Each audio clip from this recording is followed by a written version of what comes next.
She hid her pregnancy at work until she collapsed. Then the billionaire CEO discovered the baby was his. The glass conference room spun violently as Eliza Morgan clutched the edge of the polished table, her knuckles turning white. Important documents scattered across the floor like autumn leaves.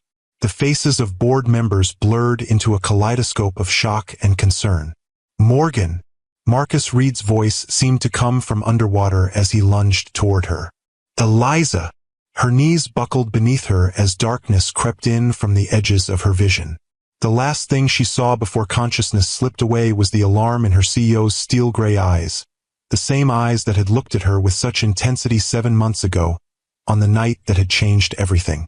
When she awoke in the sterile hospital room, the steady beep of monitors counting her heartbeats, she heard his voice again, sharp with disbelief. Pregnant? She's pregnant. Yes, the doctor replied, approximately 16 weeks along. The secret she'd guarded so carefully had been exposed in the most dramatic way possible. Now Marcus Reed, billionaire founder of Pinnacle Innovations and the unwitting father of her child, was about to discover that their one night together had created far more than just an awkward workplace dynamic. Why didn't you tell me? He would demand hours later, his voice tight with controlled emotion, and the answer that had seemed so logical for months would suddenly sound hollow, even to her own ears. Hi, my beautiful sisters. This story touches on something many of us have faced: the impossible balancing act between our professional ambitions and personal lives. We're often told we must choose, sacrifice one for the other, or hide parts of ourselves to be taken seriously in the workplace. But your worth isn't diminished by your womanhood or motherhood.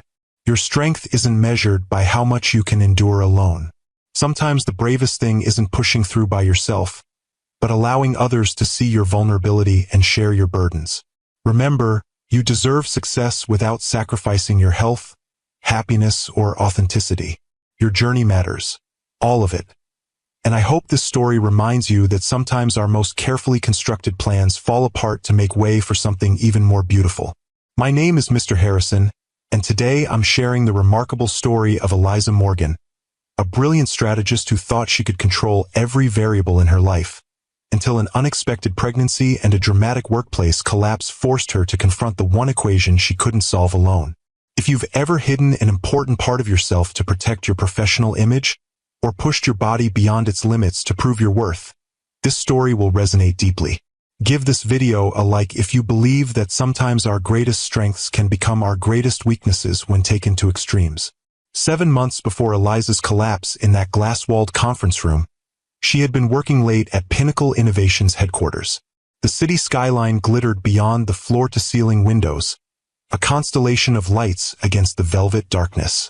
Most of the office had emptied hours ago, but the 32nd floor still hummed with energy, or more specifically, with the focused intensity of two minds working in perfect synchrony. There, Eliza tapped her pen against the whiteboard, satisfaction evident in her voice.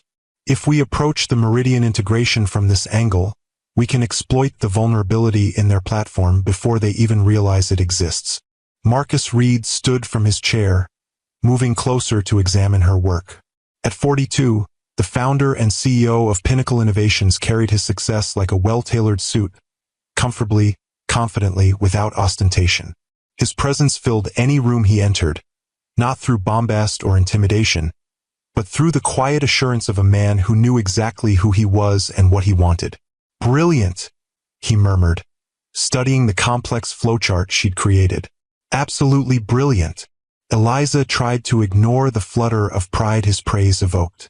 After 2 years at Pinnacle, she'd earned her position as Director of Strategic Development through relentless work and razor-sharp insights. She didn't need validation, especially not from him.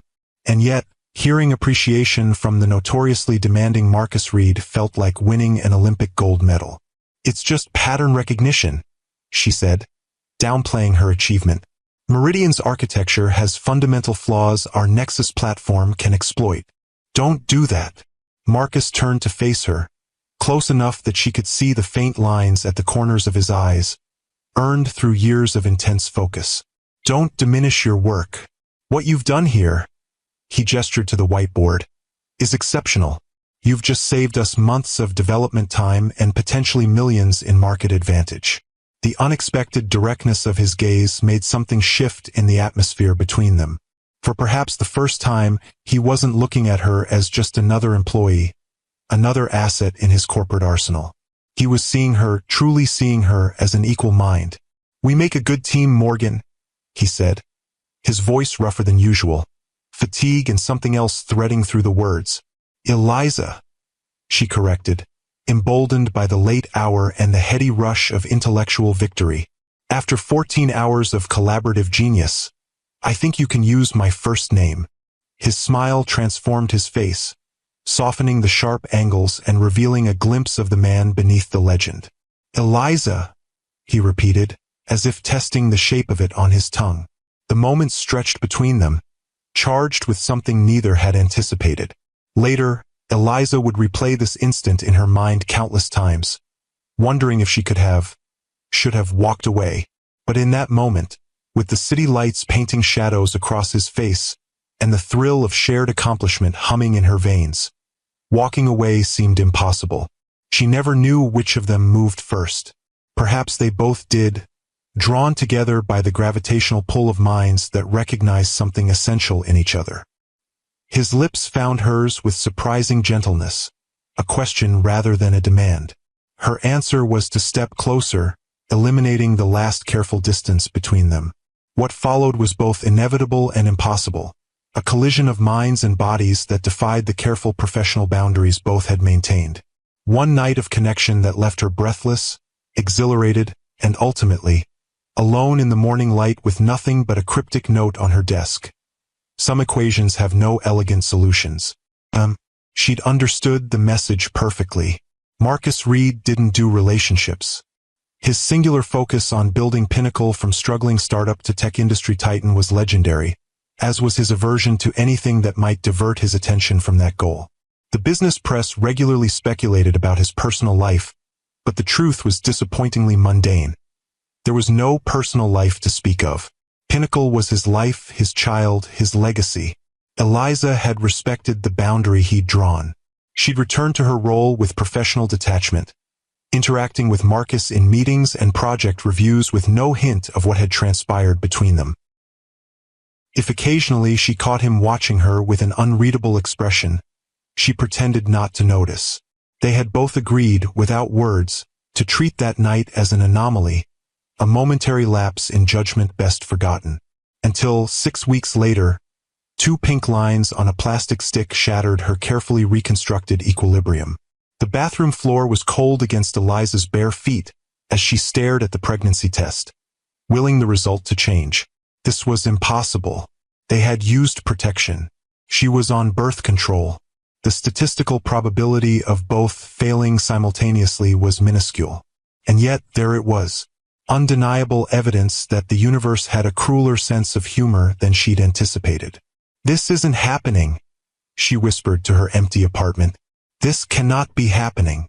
But denial, however tempting, couldn't change reality. 3 more tests, each from different manufacturers, confirmed what the first had declared. Eliza Morgan, whose 5-year career plan was mapped out with military precision, whose life operated on carefully calibrated schedules and risk assessments, was pregnant with her boss's child. The irony wasn't lost on her.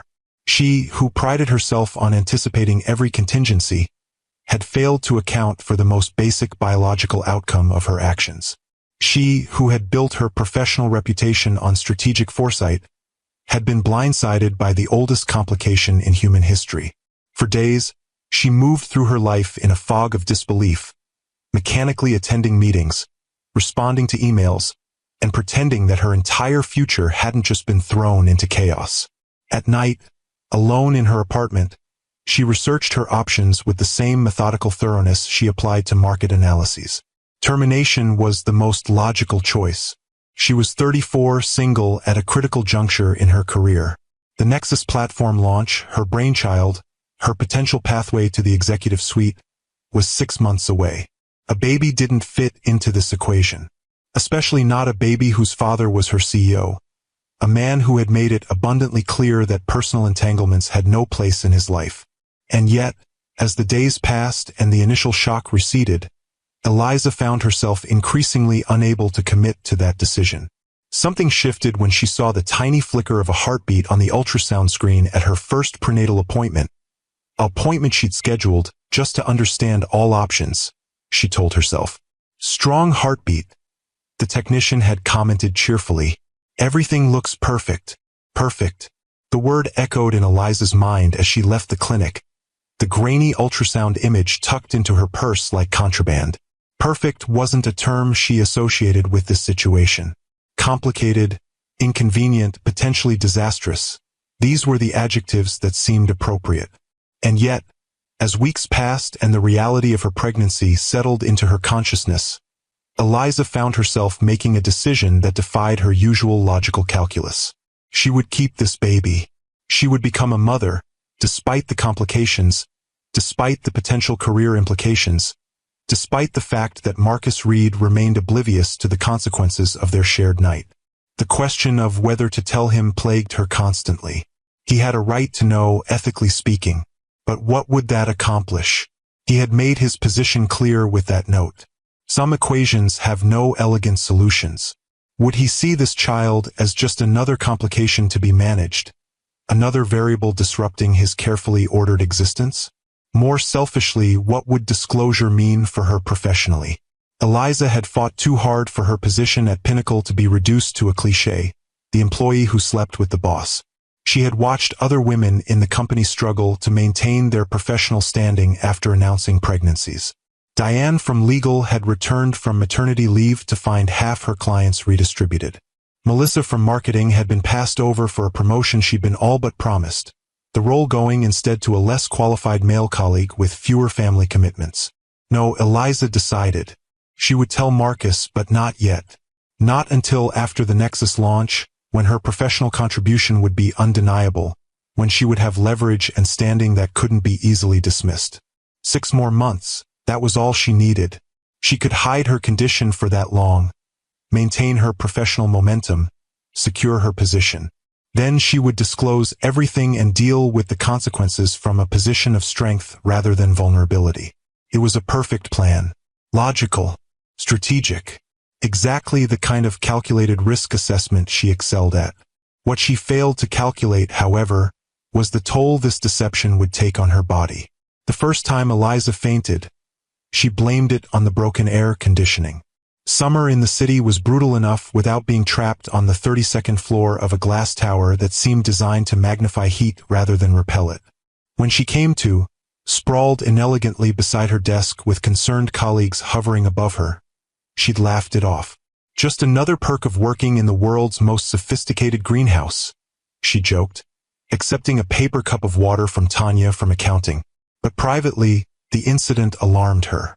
At 14 weeks pregnant, she'd been experiencing increasing fatigue and occasional dizziness, but nothing this severe. That evening, she researched pregnancy-related fainting spells, adjusting her diet and hydration accordingly. A minor setback, she told herself. Nothing that would derail her carefully constructed plan. The second time she fainted, 3 weeks later during a budget meeting, it was harder to dismiss, especially when Marcus Reed had been the one to catch her before she hit the floor. "Someone call an ambulance," he'd commanded, his voice cutting through the panicked murmurs of the marketing team as he lowered her gently into a chair. "No ambulance," Eliza had insisted once the room stopped spinning, mortification burning hotter than her fever. "I'm fine. Just low blood sugar." Marcus had studied her with those penetrating gray eyes that had launched 1,000 business magazine covers. "Take the rest of the day off," he'd said finally. Not a suggestion but a directive. "And see a doctor, Morgan." "That's not a request." She'd nodded, gathered her things, and fled the building, heart hammering against her ribs for reasons that had nothing to do with her medical condition. Had he noticed anything? The subtle changes in her body were still easy to conceal under loose blouses and strategic layering, but Marcus Reed was nothing if not observant. Had she just jeopardized everything with this physical weakness?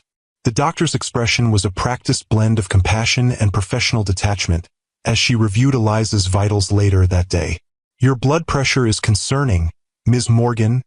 Dr. Patel said, making notes in her tablet. And you're showing early signs of anemia.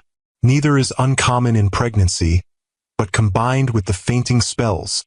She looked up, her dark eyes serious. You need to reduce your stress levels immediately. Eliza almost laughed at the absurdity of the suggestion. Reduce stress, as if it were that simple.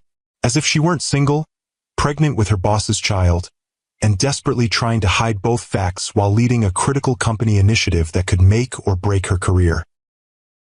I have a major project launching in 6 weeks, she said instead. After that, I can take some time off. Dr. Patel's expression made it clear what she thought of this plan. Your body is sending you warning signals, Ms. Morgan. Ignore them at your peril. She scribbled something on a prescription pad.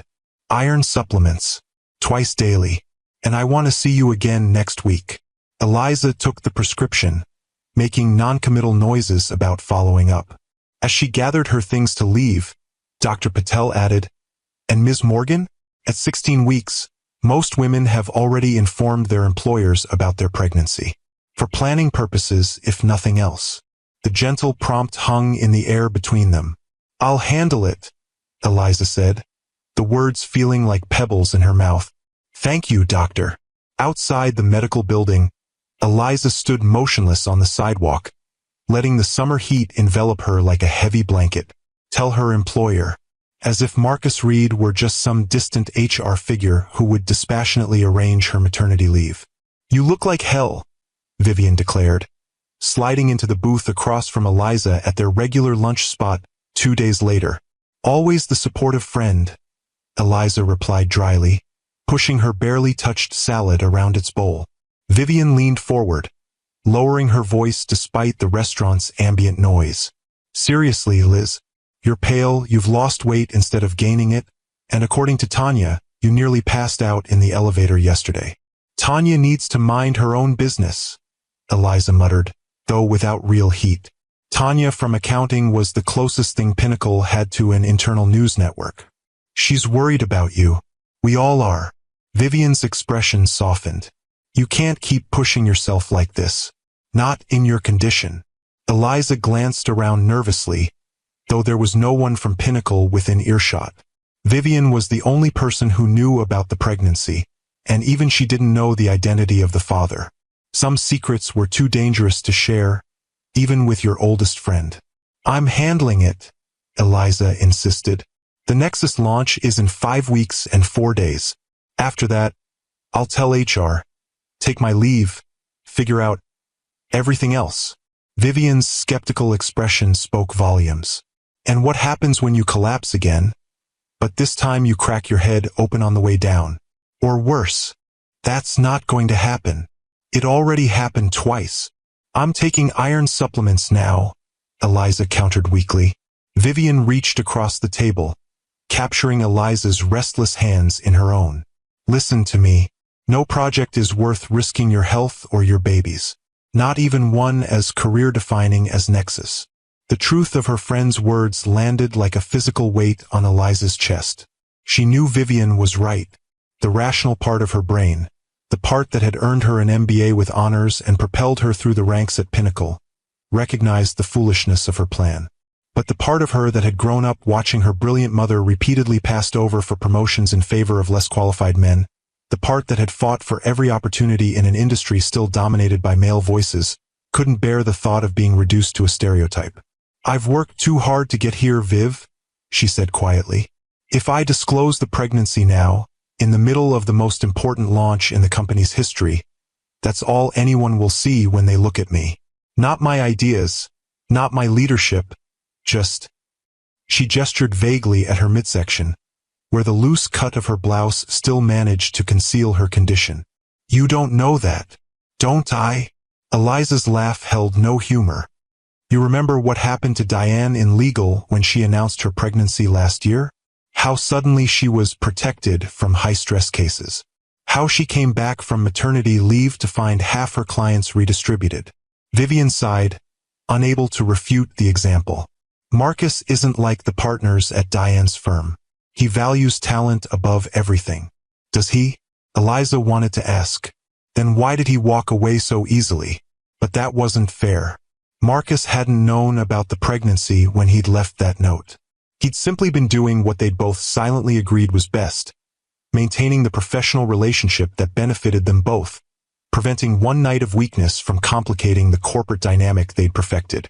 5 weeks, Eliza repeated firmly. That's all I need. Then I'll do everything by the book. I promise. Vivian released her hands, resignation clear in her expression. Just be careful, Liz.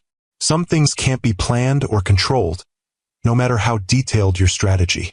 As if to punctuate her friend's warning, Eliza felt a flutter deep inside her abdomen, the first definitive movement of the life growing within her. A life that, like Vivian said, couldn't be planned or controlled, only adapted to. 5 more weeks. She could do this. 3 weeks before the Nexus launch, Marcus Reed called Eliza into his office. She'd managed to avoid direct interaction with him since the fainting incident, communicating through emails and team meetings where his attention was divided among multiple people. But there was no avoiding a direct summons from the CEO. His corner office occupied the top floor of the Pinnacle building, a minimalist space dominated by windows and a single massive desk that appeared to be carved from a solid piece of dark wood. Marcus stood with his back to the door when she entered, his tall frame silhouetted against the panoramic view of the city. You wanted to see me? Eliza kept her voice steady, professional, ignoring the way her pulse quickened at the sight of him. He turned, and she was struck again by the intensity of his gaze, the way his eyes seemed to see past surface pretenses to the core of things.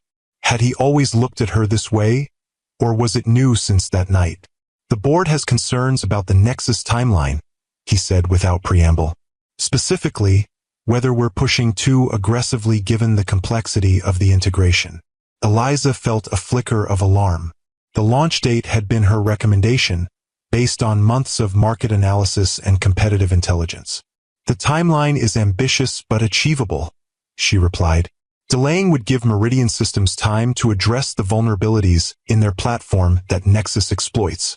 Marcus nodded, moving to sit at his desk. That's what I told them.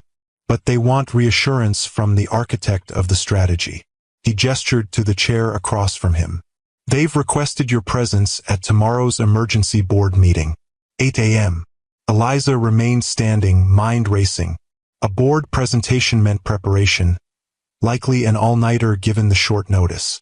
Her doctor's warnings echoed in her head, but the alternative, appearing unprepared before the board, giving them reason to doubt her judgment, was unthinkable. I'll be ready, she promised. Marcus studied her for a moment, his expression unreadable. You've lost weight, he observed suddenly. The personal comment caught her off guard. Excuse me? You're thinner than you were 3 months ago. Pale too. His tone was clinical, as if he were assessing a technical problem rather than commenting on her appearance. Are you ill, Morgan? The use of her surname, a return to their pre-that-night dynamic, steadied her somehow. I'm fine, just focused on the launch. The company needs you at full capacity, he said, his gaze still uncomfortably penetrating. Especially now. I am at full capacity, she assured him, ignoring the irony of the statement given the life literally growing inside her. The board will have no concerns after tomorrow's presentation. He held her gaze a moment longer, then nodded once, dismissal clear in the gesture. 8 a.m. Don't be late. As Eliza turned to leave, she felt it again. That flutter of movement, stronger now, as if the baby were protesting the deception, or perhaps warning her of what was to come. The emergency board meeting was scheduled in the main conference room, a glass-enclosed space that occupied most of the eastern side of the executive floor. Eliza arrived at 7:30 a.m., determined to set up her presentation and center herself before the board members arrived. She'd worked until 3 a.m. preparing, fueled by herbal tea and determination, crafting a presentation that addressed every possible concern about the Nexus timeline. The result was comprehensive, persuasive, and, she hoped, would put to rest any doubts about her strategy. The conference room was empty when she arrived, the floor still quiet in the early morning hours. Eliza connected her laptop to the presentation system, arranged her notes, and tried to ignore the persistent dizziness that had plagued her since waking. She'd barely managed to keep down a piece of toast, her body rebelling against the lack of sleep and sustained stress. Just get through this meeting, she told herself. Then you can rest. At 7:45, the elevator chimed, and Eliza straightened, expecting to see board members arriving. Instead, Marcus stepped into the hallway alone, his expression darkening when he saw her through the glass walls. "You're early," he observed, entering the conference room. "I wanted to make sure everything was set up properly," she replied, fighting to keep her voice steady as another wave of dizziness washed over her. Marcus glanced at her laptop, the presentation displayed on the main screen, then back at her. "The meeting's been moved," he said. "Upstairs in the executive dining room. Apparently, Whitfield wants breakfast served during the discussion."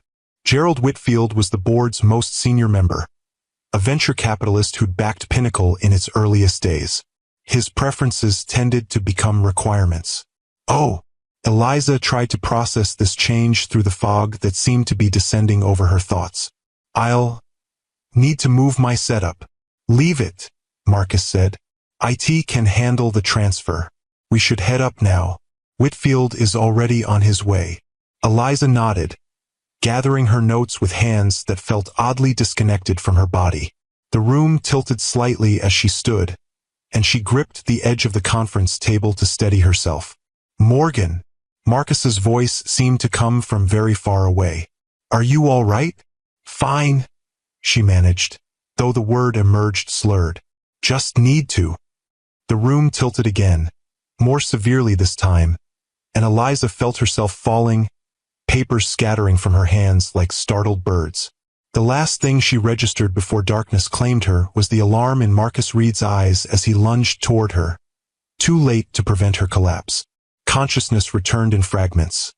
The antiseptic smell of a hospital room, the rhythmic beeping of monitoring equipment, the murmur of voices nearby. Eliza kept her eyes closed, trying to orient herself before facing whatever came next. Stable now, but it was a close call. A woman's voice, professional, likely a doctor. The combination of severe anemia, dehydration, and exhaustion triggered the collapse. Given her pregnancy, it could have been much worse. "Pregnancy?" Marcus's voice, sharp with surprise. "She's pregnant." Pause then. "Yes. I assumed you were aware, given your position as her emergency contact." "I'm her employer," Marcus replied, his tone carefully neutral but with an undercurrent of shock. "She never disclosed this information." Another pause, longer this time. "I see. Well, Ms. Morgan is approximately 16 weeks pregnant. The fetus appears healthy despite her condition, but she'll need significant lifestyle changes to ensure it stays that way. Bed rest for at least a week, followed by a reduced workload, regular medical checkups, and proper nutrition." "I understand," Marcus said, and something in his voice made Eliza finally open her eyes. He stood with his back to her bed, shoulders rigid beneath his perfectly tailored suit, speaking quietly with a middle-aged doctor near the door. Neither had noticed that she was awake, giving Eliza a moment to absorb the reality of her situation. Her secret was out, not revealed carefully on her own terms after a successful product launch, but exposed in the most dramatic and unprofessional way possible. "The most critical period is the next 48 hours, the doctor continued. "We need to get her blood pressure stabilized and her iron levels up. After that, assuming no complications, she can continue the pregnancy with proper care and significantly reduced stress." Marcus nodded, his profile severe in the harsh hospital lighting. "And if she doesn't reduce the stress?" The doctor's expression grew grave. "Then we're looking at potential placental abruption, preterm labor, or worse. Ms. Morgan has been pushing her body beyond its limits. That cannot continue if she wants a healthy outcome for herself and the baby." Eliza closed her eyes again, a wave of shame washing over her. How could she have been so foolish, so reckless with not just her own health but that of her child? Vivian had been right. No project, no career advancement was worth this risk. I'll make sure she understands the severity of the situation, Marcus was saying, his voice carrying the same authoritative tone he used when directing his executive team, though now tinged with something that sounded almost like concern. She's awake now, if you'd like to speak with her, the doctor replied, and Eliza realized her pretense of sleep hadn't fooled the medical professional. Try not to agitate her. Her blood pressure is still higher than I'd like. Footsteps approached the bed, and Eliza steeled herself before opening her eyes again. The doctor offered a professional smile. Ms. Morgan, I'm Dr. Winters. You're in Good Samaritan Hospital. You collapsed at your workplace approximately 4 hours ago due to a combination of anemia, dehydration, and exhaustion. How are you feeling now? Embarrassed, Eliza admitted, her voice raspy. And thirsty. Dr. Winters poured water from a pitcher beside the bed, helping Eliza sit up slightly to drink. Embarrassment is the least of your concerns right now, she said firmly. Your body is telling you very clearly that it cannot sustain your current lifestyle while supporting a pregnancy. You need to listen. Eliza nodded, unable to meet Marcus's gaze as he stood silently at the foot of her bed. I understand. It won't happen again. Good. Dr. Winters made a note in her tablet. I'll be back to check on you in an hour. The call button is here if you need anything before then. She glanced between Eliza and Marcus, perhaps sensing the tension. Try to keep the conversation calm, please. After the doctor left, silence filled the room like a physical presence. Eliza finally forced herself to look at Marcus, bracing for anger or disappointment. Instead, his expression was a complex mixture of shock, concern, and something else she couldn't quite identify. The board meeting, she began, professional concerns somehow still at the forefront of her mind despite everything, was cancelled, he finished. Apparently, the director of strategic development collapsing tends to disrupt the day's schedule. The dry observation, so typical of his usual communication style, somehow broke the tension. Eliza felt a hysterical laugh bubble up in her throat, quickly suppressed. I'm sorry, she said, the words wholly inadequate for the situation. Marcus moved to the side of her bed, his tall frame casting a shadow across the white hospital sheets. 16 weeks, he said quietly. That's what, for months? Eliza nodded, her mouth suddenly dry again despite the water. Were you planning to mention it at some point? Perhaps when you went into labor during a client presentation. The edge in his voice was unmistakable now. After the Nexus launch, she admitted, I was going to disclose everything to HR once the platform was successfully deployed. Everything? He repeated, the word hanging between them. Including the identity of the father? And there it was, the question she'd been dreading since the moment she'd seen those 2 pink lines on the test 4 months ago. Eliza met his gaze directly, refusing to flinch from the truth any longer. That would depend on whether the father wanted to be identified. Marcus's expression shifted, a flash of realization crossing his features as he calculated the timeline. For months, he said slowly. That night in the office, after the meridian analysis. Yes. He turned away abruptly, moving to the window that overlooked the hospital parking lot. For several long moments, he stood in silence, hands clasped behind his back in the posture Eliza had seen countless times during tense negotiations or difficult business decisions. Why didn't you tell me? He finally asked, still facing the window.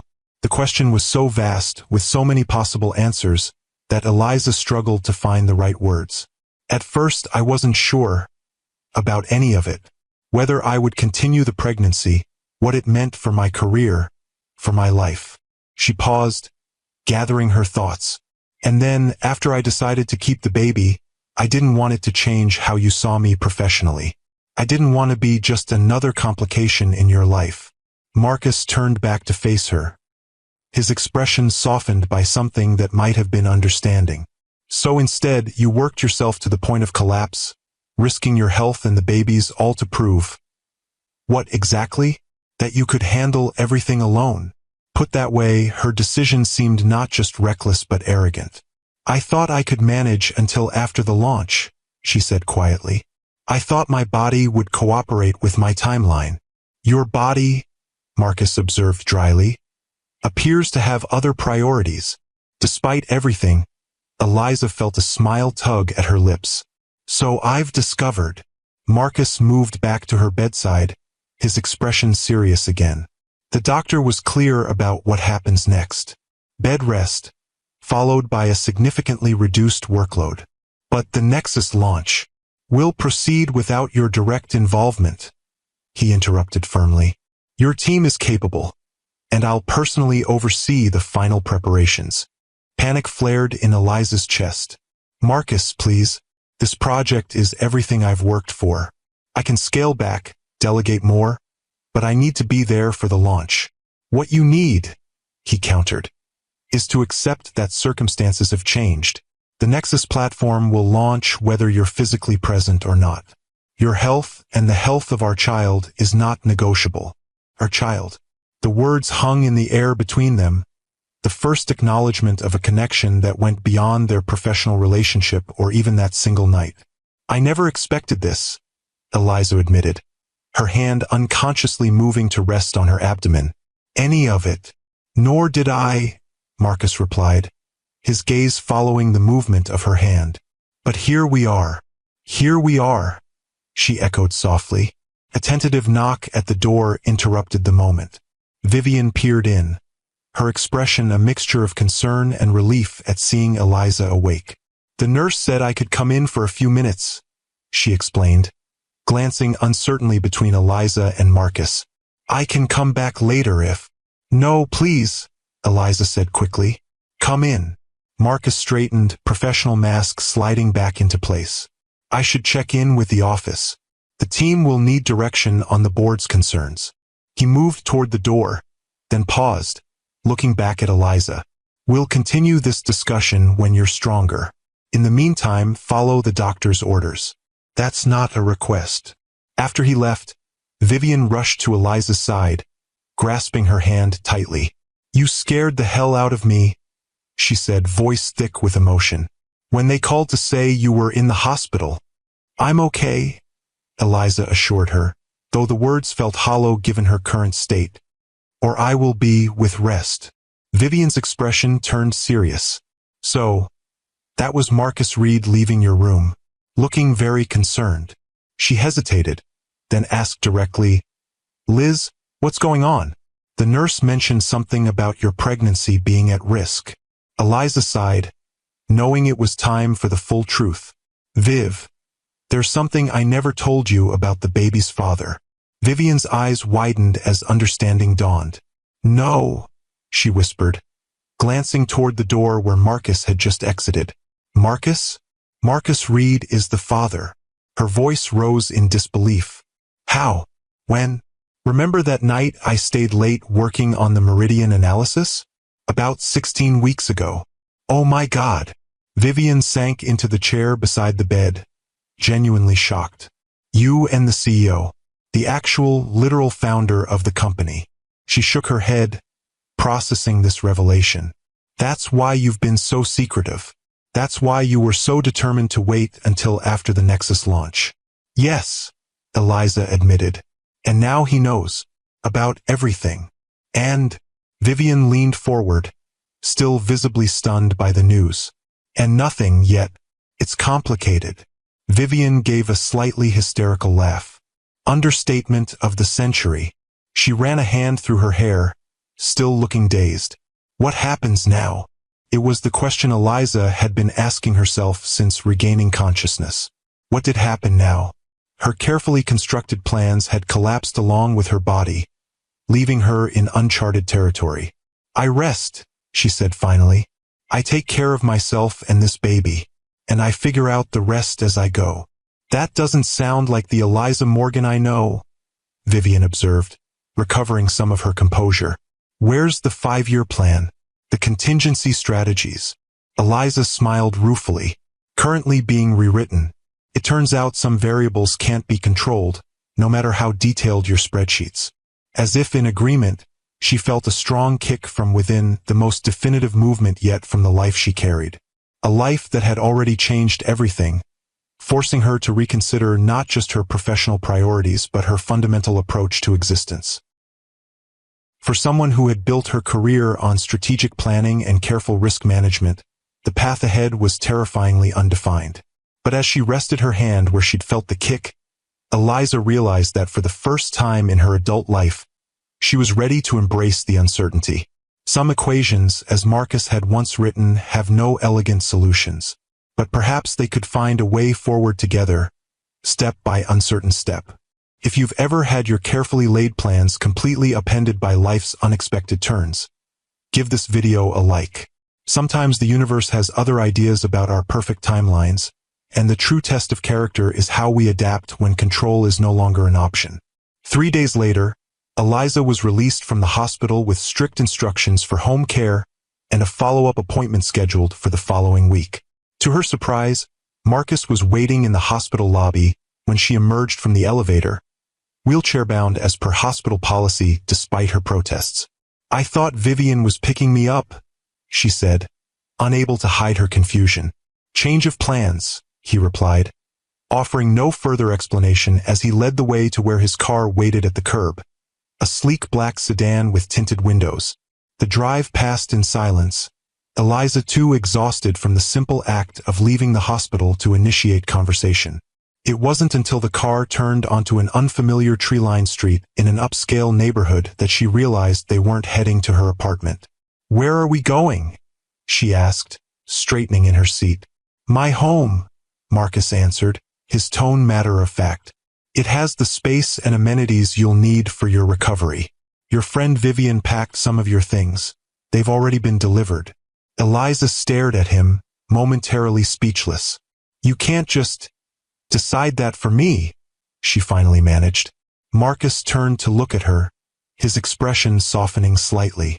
"The doctor was clear about your need for rest and monitoring. Your 4th floor walk-up with no elevator isn't suitable. My home has a dedicated guest suite on the main level, a housekeeper who can ensure you're eating properly, and enough space that we won't be constantly in each other's way." He paused, then added more gently, "It's a practical solution, Eliza. Nothing more." The use of her first name, rare enough to be notable, took some of the fight out of her. Still, she couldn't quite surrender her independence so easily. "For how long?" "Until your doctor clears you for normal activity. A week, perhaps 2. His tone made it clear the matter was settled as far as he was concerned. Too tired to argue further, Eliza leaned back against the seat, watching as they pulled into the driveway of a modern glass and stone house set back from the street behind a privacy wall. It was exactly the kind of home she would have expected Marcus to own. Architecturally significant, undoubtedly expensive, yet somehow restrained in its elegance. As the car came to a stop, Marcus turned to her again, his expression uncharacteristically uncertain. "This isn't how either of us plan things," he said quietly. "But I want you to know that I take my responsibilities seriously. All of them." In that moment, looking into his gray eyes that revealed more vulnerability than she'd ever seen from him before, Eliza understood that they were both navigating unfamiliar territory. Marcus Reed, the man who controlled every aspect of his business with masterful precision, was as unprepared for this situation as she was. "One day at a time," she offered, extending an olive branch of sorts. He nodded, the ghost of a smile touching his lips. "One variable at a time." As he helped her from the car, his hand steady beneath her elbow, Eliza felt something shift between them. Not a resolution to the complex equation they now faced together, but perhaps the beginning of a new approach to solving it. The guest suite was more like a small apartment, with a bedroom, sitting area, and private bathroom, all decorated in soothing neutral tones. Floor-to-ceiling windows overlooked a meticulously landscaped garden, currently bathed in late afternoon sunlight.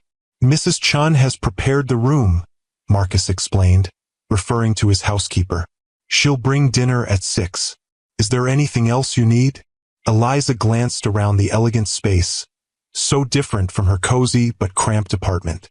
"No, this is more than enough. Thank you." An awkward silence fell between them.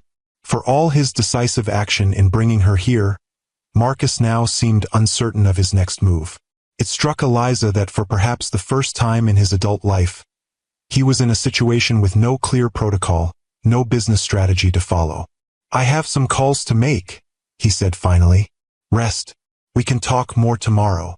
After he left, Eliza explored the suite, finding her clothes neatly arranged in the closet and her toiletries set out in the bathroom. Vivian had even packed her favorite throw blanket and the dog-eared paperback she kept on her nightstand. These small touches of familiarity in the otherwise impersonal space brought unexpected tears to her eyes. She sank onto the edge of the bed, suddenly overwhelmed by the events of the past few days. Her secret exposed, her carefully constructed plans in ruins, her body betraying her with its physical limitations. And now, here she was in Marcus Reed's home, dependent on his hospitality, facing a future she couldn't predict or control. For someone who had built her entire identity around self-sufficiency and strategic foresight, this surrender to circumstance felt like failure. And yet, as she placed her hand on her growing abdomen and felt another flutter of movement from within, Eliza recognized that perhaps this was simply life's way of teaching her its most fundamental lesson. Some things cannot be planned, only experienced. Some journeys have no map, only a compass pointing toward what matters most. The next morning, Eliza awoke to sunlight streaming through the windows and the distant sounds of someone moving about the house. For a moment, disorientation gripped her. The unfamiliar room, the too comfortable bed, the silence so different from her apartment's constant city soundtrack. Then memory returned, bringing with it the full weight of her new reality. She was in Marcus Reed's home, pregnant with his child, her professional future uncertain, her carefully constructed independence compromised. A soft knock at the door interrupted her spiraling thoughts. "Come in," she called, sitting up against the pillows. Mrs. Chen, a petite woman in her 60s with a no-nonsense demeanor, entered carrying a tray. "Breakfast," she announced, setting it across Eliza's lap. "Mr. Reed says you need protein and iron. Eggs, spinach, whole grain toast, orange juice." "Thank you," Eliza said, somewhat taken aback by the elaborate meal. "This is very kind." Mrs. Chen's expression softened slightly. "Not kind, necessary. Baby needs strength." She gestured to Eliza's middle with a knowing look. "You eat everything. I come back for tray later." After the housekeeper left, Eliza stared at the perfectly prepared breakfast, oddly touched by the thought that had gone into it. Had Marcus researched pregnancy nutrition, or simply instructed Mrs. Chun to prepare appropriate meals? Either way, it represented a level of consideration she hadn't expected. She was finishing the last of the orange juice when another knock came, this one more hesitant. Marcus stood in the doorway, dressed casually in jeans and a gray Henley, an outfit so different from his usual corporate armor that Eliza almost didn't recognize him. "May I come in?" he asked, uncharacteristically formal. "It's your house," she pointed out, "but your space for now." He entered, taking the chair near the window rather than sitting on the edge of the bed as a more intimate acquaintance might have done. The careful distance he maintained spoke volumes about his own uncertainty in this situation. "How are you feeling?" he asked. "Better," Eliza admitted. "The rest is helping." Marcus nodded, his gaze direct but not intrusive. "I spoke with your doctor yesterday evening. She's pleased with your progress but insists on at least 5 more days of bed rest before you can resume even limited activity." 5 days. Eliza couldn't keep the dismay from her voice. "But the Nexus launch is being handled," he interrupted firmly. "I've personally reviewed your presentation materials and briefed the team on your strategy. They're implementing exactly as you planned, with my oversight." "But, Eliza," his use of her first name stopped her protest mid-sentence. "Your work is brilliant. Your team is capable. The launch will succeed because of the foundation you've built. But it will proceed without your physical presence because your health, and our child's health, takes precedence over everything else. Even Nexus, our child." There it was again, that simple acknowledgement of shared responsibility that somehow changed everything. Not your pregnancy, not the baby, but our child. "I'm not used to this," she admitted quietly. To what? Not being in control. Depending on others. Especially. She hesitated, then finished honestly. Especially you. Marcus's expression shifted, something like understanding crossing his features. Because of what happened between us. The note I left. Yes. He leaned forward, elbows resting on his knees, gaze fixed on some middle distance as he gathered his thoughts. That night, he began slowly, was unexpected. For both of us, I think. And my response the next morning was clinical, detached. Some equations have no elegant solutions, Eliza quoted softly. Yes. A rueful smile touched his lips. Not my finest moment of emotional intelligence. It was clear enough. Was it?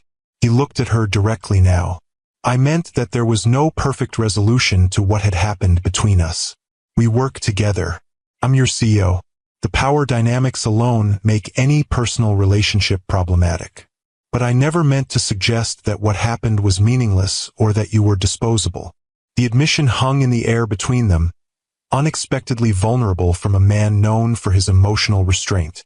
Why are you telling me this now? Eliza asked. Because circumstances have changed. Because we're going to be parents whether we planned it or not. And because I think you need to know that while I may have handled things poorly, I never viewed you as just another complication in my life. The sincerity in his voice caught her off guard. For months, she had constructed a narrative around that night and its aftermath. Marcus, the emotionally unavailable CEO. Herself, the foolish employee who'd crossed a line and been summarily dismissed. That narrative had shaped her decisions, justified her secrecy, reinforced her determination to handle everything alone. But what if that story wasn't entirely accurate? What if her own fears and assumptions had filled in gaps that reality had left open? I don't know what happens next, she confessed. I had it all planned out. The Nexus launch, telling HR about the pregnancy, taking maternity leave, returning to a position I'd secured through undeniable success. Now everything's messy. Life usually is, Marcus observed, despite our best efforts to organize it. Says the man whose company runs with clockwork precision. A company is not a life. His expression turned thoughtful. I've spent 20 years building Pinnacle, focusing on growth metrics and market position to the exclusion of almost everything else. I've controlled every variable I could identify, eliminated uncertainties, created contingency plans for every scenario. He paused, meeting her gaze directly. And yet, here we are, facing the one scenario I never planned for. Parenthood, Eliza said softly. Yes, a complex emotion crossed his features. Fear, perhaps, or wonder, or some combination of both. I never expected to be a father. Never particularly wanted it, if I'm being honest. My own childhood was complicated. My parents' marriage was a business arrangement that produced an heir but little affection. I didn't want to replicate that pattern. The personal revelation surprised her. Marcus Reed rarely spoke about his past or his family. The business press had occasionally mentioned his privileged upbringing, his education at elite institutions, but the emotional landscape of his childhood remained largely unknown. And now, she asked, now I'm reconsidering many things. He stood, moving to the window to look out at the garden below. Including what kind of father I want to be. What kind of co-parent. He turned back to face her. What kind of man? The vulnerability in his admission created a strange intimacy between them, deeper in some ways than the physical connection they had shared months ago. This was Marcus Reed without his CEO persona, without the carefully constructed image he presented to the world. Just a man facing an unexpected future, trying to find his way forward with honesty and integrity. I don't expect anything from you, Eliza said, feeling it important to clarify this point. I made the decision to continue this pregnancy knowing I might be doing it alone. I'm not looking for a relationship or financial support or... I know, he interrupted gently. Your independence is fundamental to who you are. I respect that, but the fact remains that we're connected now, permanently, through this child. How we navigate that connection is something we need to determine together. The reasonableness of his approach, so characteristic of his leadership style, somehow made this surreal situation feel more manageable. They were, after all, two intelligent adults facing an unexpected challenge. They could approach this logically, find a workable solution, create a framework for co-parenting that respected both their needs. One day at a time, Eliza repeated her earlier sentiment, finding comfort in the simplicity of the approach. One variable at a time, Marcus agreed with the ghost of a smile. Starting with your recovery. Everything else can wait until you're stronger. As he moved toward the door, Eliza felt compelled to ask one more question. Marcus? Why did you bring me here? Really? There are private nurses, home healthcare services, professional solutions that wouldn't have required this. He paused, considering her question with characteristic thoroughness. Because some responsibilities shouldn't be delegated, he said finally. And because, despite everything, I think we understand each other in ways few others do. That understanding might be the foundation we need to build whatever comes next. After he left, Eliza sank back against the pillows, processing their conversation. For months, she had feared Marcus's reaction to her pregnancy, anticipated dismissal, legal complications, professional repercussions. She had never considered the possibility that he might approach the situation with the same thoughtful analysis he brought to business challenges, or that he might see their shared circumstance as an opportunity for growth rather than an unwelcome complication. It was, she realized, the first time since discovering her pregnancy that she felt something like hope, not just for her own future, but for their child's. Whatever happened between her and Marcus, whatever co-parenting arrangement they eventually established, at least they were starting from a place of mutual respect and shared responsibility. For now, that would have to be enough. The days of enforced rest passed more easily than Eliza had anticipated.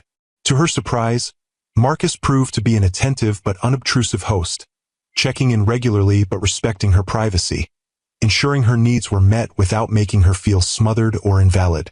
Each morning, they shared a brief conversation about her health and the Nexus preparations. Each evening, if she felt up to it, they ate dinner together in her suite, discussing business matters with the easy rapport of intellectual equals. They carefully avoided more personal topics, as if by mutual agreement establishing professional common ground before venturing into the more complicated territory of their shared future. On the fourth day, Dr. Winters visited for a checkup, pronouncing herself cautiously satisfied with Eliza's progress. Your blood pressure has stabilized, and your iron levels are improving, she noted, reviewing the results of the blood work drawn the previous day. The baby's heartbeat is strong and regular. I think we can ease some of the restrictions, though I want you to continue taking things very slowly. Define very slowly, Eliza pressed, eager for any increase in freedom. Short walks, limited screen time, no work-related stress. The doctor's expression made it clear these weren't suggestions. You can move around the house, perhaps sit outside if the weather's pleasant, but no returning to the office for at least another week, and even then only for half days initially. Eliza bit back her instinctive protest, remembering the fear she'd felt in the hospital when the doctor had outlined the risks of continued stress. I understand. Good. Dr. Winters packed away her equipment, then glanced toward the door where Marcus waited outside, having excused himself during the examination. Your employer seems quite invested in your recovery. The slight hesitation before employer made Eliza wonder how much the doctor had intuited about their relationship. He's been very supportive, she said neutrally. That's fortunate. Dr. Winters' expression remained professional, but her eyes held a hint of knowing sympathy. Support systems are crucial during pregnancy, especially high-risk ones. After the doctor left, Eliza tested her new freedom by walking slowly through the house, exploring the space that had been Marcus's private domain until her arrival. The architecture was modern but warm, with clean lines softened by natural materials, wood, stone, textiles in earth tones. Floor-to-ceiling windows in most rooms created a seamless connection between inside and outside, the carefully landscaped gardens visible from every angle. It was a beautiful home, but strangely impersonal. No family photos adorned the walls, No mementos or souvenirs suggested travels or hobbies. Even the bookshelves in the living room held volumes that appeared chosen more for their aesthetic uniformity than for personal interest, business biographies, architectural monographs, classic literature in matching leather bindings. The only space that showed signs of genuine habitation was Marcus's home office, where she found him on a video call, his back to the door. She was about to retreat when he spotted her reflection in his monitor and ended the call. "You're up," he observed, turning to face her. "Dr. Winters gave you the all-clear?" "For limited movement," Eliza confirmed. "I hope I'm not interrupting." "Not at all. That was just the weekly update on Nexus." He gestured to the chair across from his desk. "Would you like to hear where things stand?" Eliza sat, grateful for the professional topic. "Please." For the next 20 minutes, Marcus briefed her on the launch preparations, detailing how her team had implemented her strategy with only minor adjustments. His grasp of the technical aspects impressed her. He had clearly taken the time to understand not just the business implications of Nexus but the underlying architecture that made it revolutionary. "The board is fully on board now," he concluded. "Your presentation materials were persuasive, even without your personal delivery." Whitfield actually called it the most elegant solution to market disruption he's seen in a decade. Pride warmed Eliza's chest. "The team deserves the credit. They've been working on this for months. Under your leadership," Marcus pointed out. "Don't diminish your contribution, Eliza. This is your vision they're executing." The acknowledgement meant more than she wanted to admit. Throughout her career, Eliza had watched male colleagues receive recognition for ideas that originated with women, had seen credit flow upward to executives rather than to the teams that did the actual work. Marcus's clear attribution of Nexus's success to her leadership represented the kind of professional respect she had fought to earn. "Thank you," she said simply, "for overseeing this, for making sure it happens the way I envisioned. It's the least I could do." His expression turned more serious.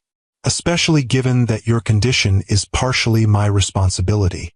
The reminder of their shared circumstance shifted the atmosphere, bringing them back to the personal reality they had been circling around for days. "Have you thought about what happens next?" Eliza asked, deciding directness was the best approach. "After I'm cleared to return home, to work?" Marcus leaned back in his chair, considering her question with characteristic thoroughness. "I've been thinking about little else," he admitted. "Professionally, your position at Pinnacle is secure. The success of Nexus will only strengthen your standing. The board is impressed not just with the platform but with the team you've built to support it." "And personally?" Eliza pressed, needing clarity on the more complicated aspect of their situation. "Personally," he paused, choosing his words carefully. "I believe we need to establish a co-parenting framework that serves our child's best interests while respecting our individual lives. I don't expect a romantic relationship, Eliza. That night was—" He hesitated, then continued with characteristic honesty, "meaningful to me, but I understand it doesn't create an obligation for anything beyond responsible parenting." The candor of his response both relieved and, unexpectedly, disappointed her. What had she expected? That Marcus Reed, notorious workaholic and confirmed bachelor, would suddenly declare hidden feelings? That their one night together had meant more to him than a momentary connection? "I agree," she said, matching his professional tone. "A clear co-parenting arrangement makes the most sense." That said, Marcus continued, his gaze direct, "I want to be involved in our child's life, not just financially but as a present, engaged father. My own father was distant, more concerned with grooming an heir than raising a son. I don't want to replicate that pattern." The vulnerability in this admission touched something in Eliza.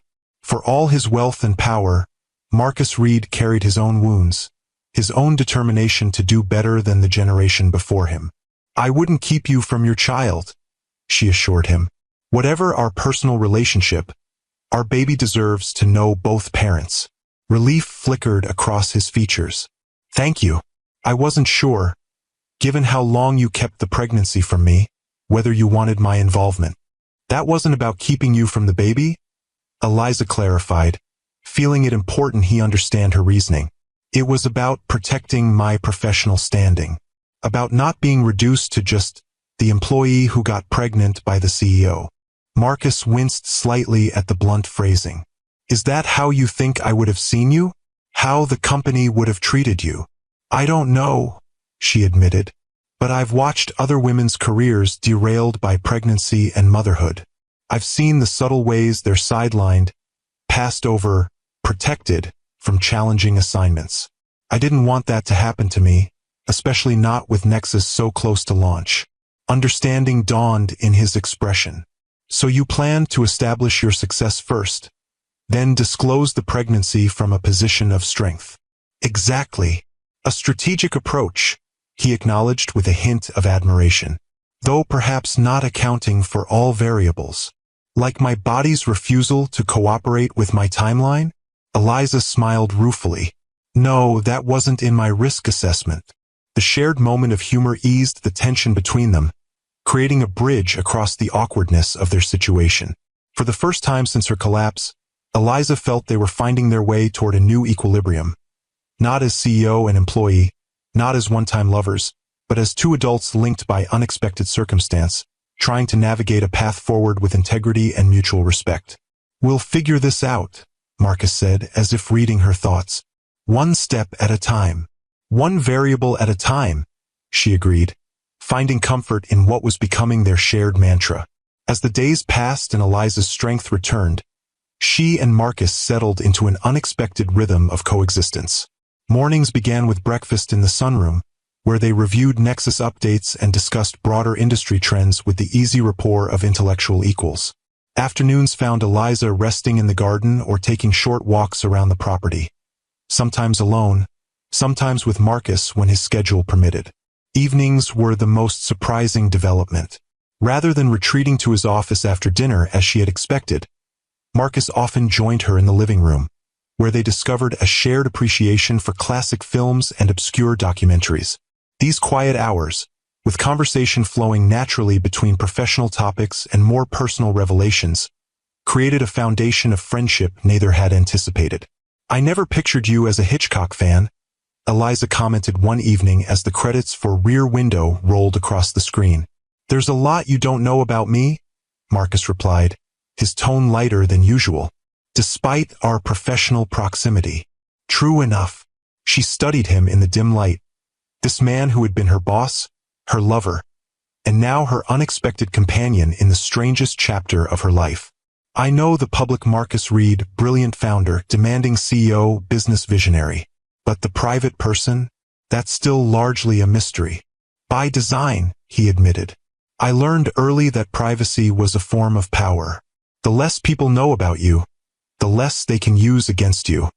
That sounds lonely, Eliza observed softly. Marcus was quiet for a moment, considering her comment. It can be, he acknowledged finally. But it's also been necessary. Building Pinnacle required singular focus. Personal relationships complicate that focus. And now, she asked, with a baby on the way, that's about as complicated as personal relationships get. A smile touched his lips, transforming his usually serious expression. Now I'm reconsidering many of my previous assumptions, including the idea that complications are necessarily negative. The admission, simple yet profound, suggested a shift in Marcus's thinking that Eliza found both surprising and oddly moving. This man, who had built his empire on control and strategic planning, was willingly stepping into the most uncontrollable, unplannable experience life offered: parenthood. My mother would say that the most meaningful parts of life are rarely the most orderly, she offered. She raised me alone after my father died, juggling her career as a professor with single parenthood. It was chaotic, sometimes difficult, but also filled with joy and discovery. Tell me about her, Marcus said, seeming genuinely interested. Your mother. The request opened a conversation that flowed well into the night, with Eliza sharing stories of her childhood and Marcus, more hesitantly, offering glimpses of his own upbringing. The cold privilege of old money, the pressure of dynastic expectations, the emotional distance that had shaped his approach to relationships. By the time they said goodnight, something had shifted between them again. Another layer of understanding established, another bridge built across the circumstances that had brought them together. The next morning, Eliza awoke to find an email from her doctor clearing her for a return to work the following week, with the stipulation that she start with half-days and avoid high-stress situations. The news should have filled her with unmitigated relief, a return to normalcy, to independence, to the career she had worked so hard to build. Instead, she felt an unexpected ambivalence. The past 10 days in Marcus's home had created a strange bubble outside of regular life, a space where they had begun to know each other as people rather than as professional entities. Returning to Pinnacle meant facing the reality of their situation in the corporate context, the whispers, the speculation, the inevitable restructuring of their professional relationship. She was still contemplating this when Marcus knocked on her door, tablet in hand. "Good news," he said, entering at her invitation. "The Nexus launch is officially scheduled for next Wednesday. Your team has completed all testing protocols with exceptional results. We're ready." "That's wonderful," Eliza replied, genuinely pleased despite her mixed emotions about returning to work. "They've done an amazing job. They've followed your blueprint perfectly." Marcus sat in the chair near her bed, his expression turning more serious. "Which brings me to a question. How do you want to handle your return to the office?" Eliza appreciated the directness of his approach. "What do you mean, exactly?" "I mean that your pregnancy will be visible soon, if it isn't already. People will talk, speculate, draw conclusions." He met her gaze steadily. "And given your position and mine, those speculations could affect how you're perceived professionally." The concern at the heart of her original decision to hide her pregnancy, now acknowledged directly by the very person she'd been hiding it from. The irony wasn't lost on her. "What are you suggesting?" she asked. "That we control the narrative," Marcus replied, his strategic mind clearly engaged. "Rather than letting rumors dictate how our situation is perceived, we establish the framework ourselves." "And what framework would that be?" Marcus leaned forward, his expression earnest. "The truth presented on our terms. That we're expecting a child together. That while we're not in a romantic relationship, we're committed to co-parenting and to maintaining our professional responsibilities to Pinnacle. That your position and authority within the company remain unchanged, supported by the success of Nexus and your leadership of the Strategic Development Division." The proposal was both straightforward and revolutionary, a complete rejection of the corporate culture that typically pushed pregnancy and parenthood into the shadows, treating them as inconvenient personal matters best kept separate from professional identity. "You don't think it will undermine my authority?" Eliza asked, voicing her deepest fear. "Or yours, for that matter?" "I think," Marcus said carefully, "that we have an opportunity to model a different approach, one that acknowledges that employees, even executives, have full lives that include both professional achievement and personal milestones. One that demonstrates that parenthood and leadership aren't mutually exclusive." The vision he outlined was compelling, even inspiring, but Eliza couldn't help wondering about the practical realities. "And the board? The investors? They'll just accept this unconventional arrangement. They'll follow my lead," Marcus said with the quiet confidence that had built Pinnacle from startup to industry leader, "especially with Nexus demonstrating the value of your leadership. Results speak louder than traditional expectations, Eliza. Always have, always will." His faith in her professional value, his willingness to use his own considerable influence to protect her standing, touched something deep within her. For months, she had feared that disclosure of her pregnancy would diminish her in Marcus's eyes, reduce her to just another female employee whose biological reality interfered with business priorities. Instead, he was offering partnership. Not romantic, perhaps, but a genuine alliance based on mutual respect and shared purpose. It was more than she had dared to hope for when those 2 pink lines had appeared on the pregnancy test 4 months ago. "Okay," she said finally, "let's do it your way. Control the narrative." Relief flickered across his features. "Thank you for trusting me with this. I know it hasn't been easy, given how things started between us." The acknowledgement of their complicated beginning created an opening for the question that had been lingering in Eliza's mind for days. "Marcus, can I ask you something? About that night?" He nodded, his expression open but guarded. "Of course. Why did you leave that note? Some equations have no elegant solutions. What did you really mean by that?" Marcus was quiet for a moment, considering her question with characteristic thoroughness. "I meant," he said finally, "that I didn't see a way forward that wouldn't complicate or potentially damage what we both valued.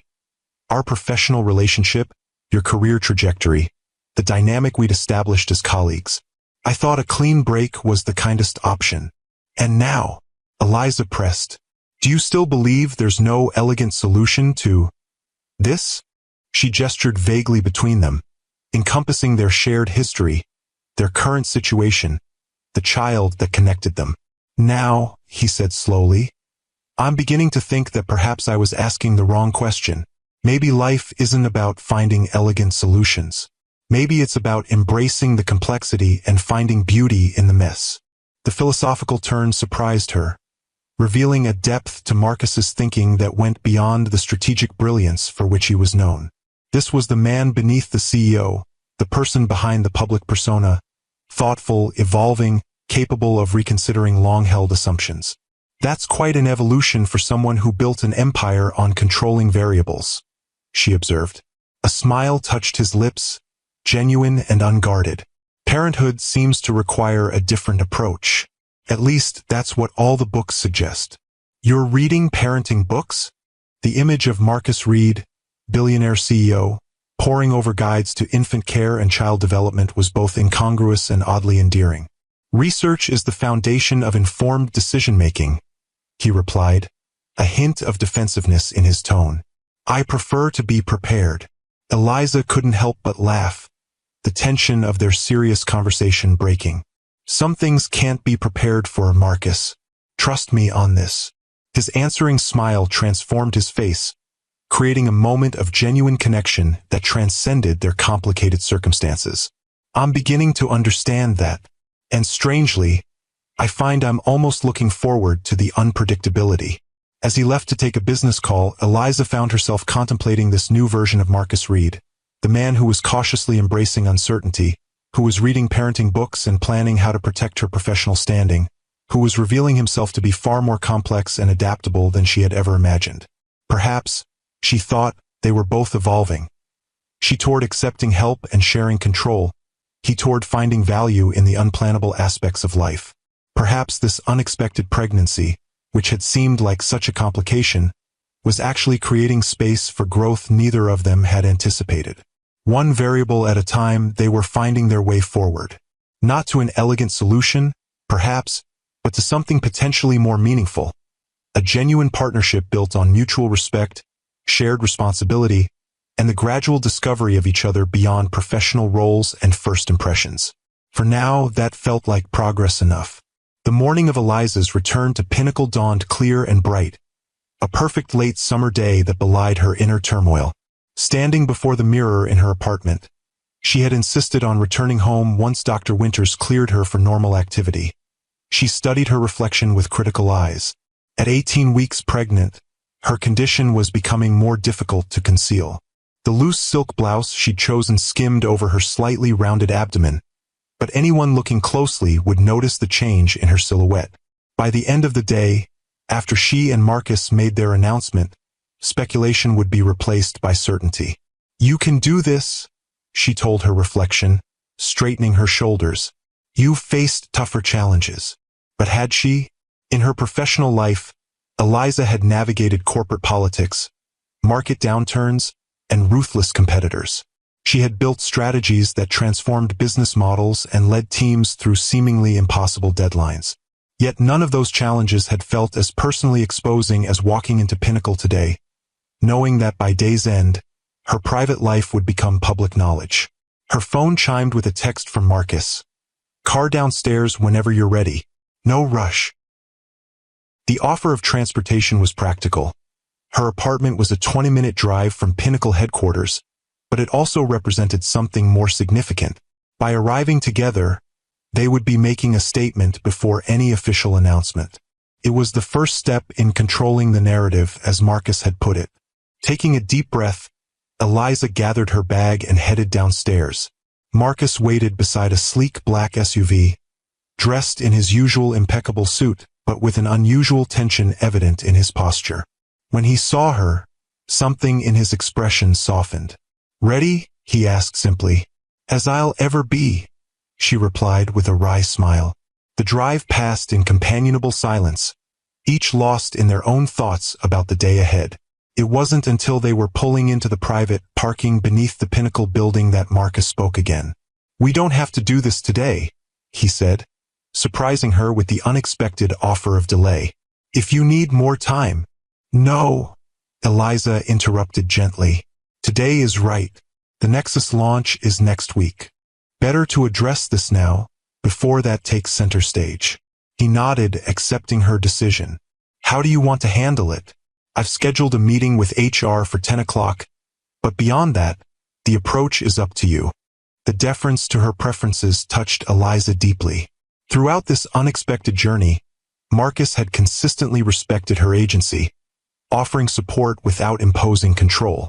It was a quality she hadn't fully appreciated in their previous professional interactions, but which now seemed fundamental to who he was.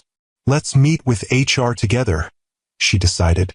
"Then I'd like to tell my direct team personally before any company-wide communication goes out."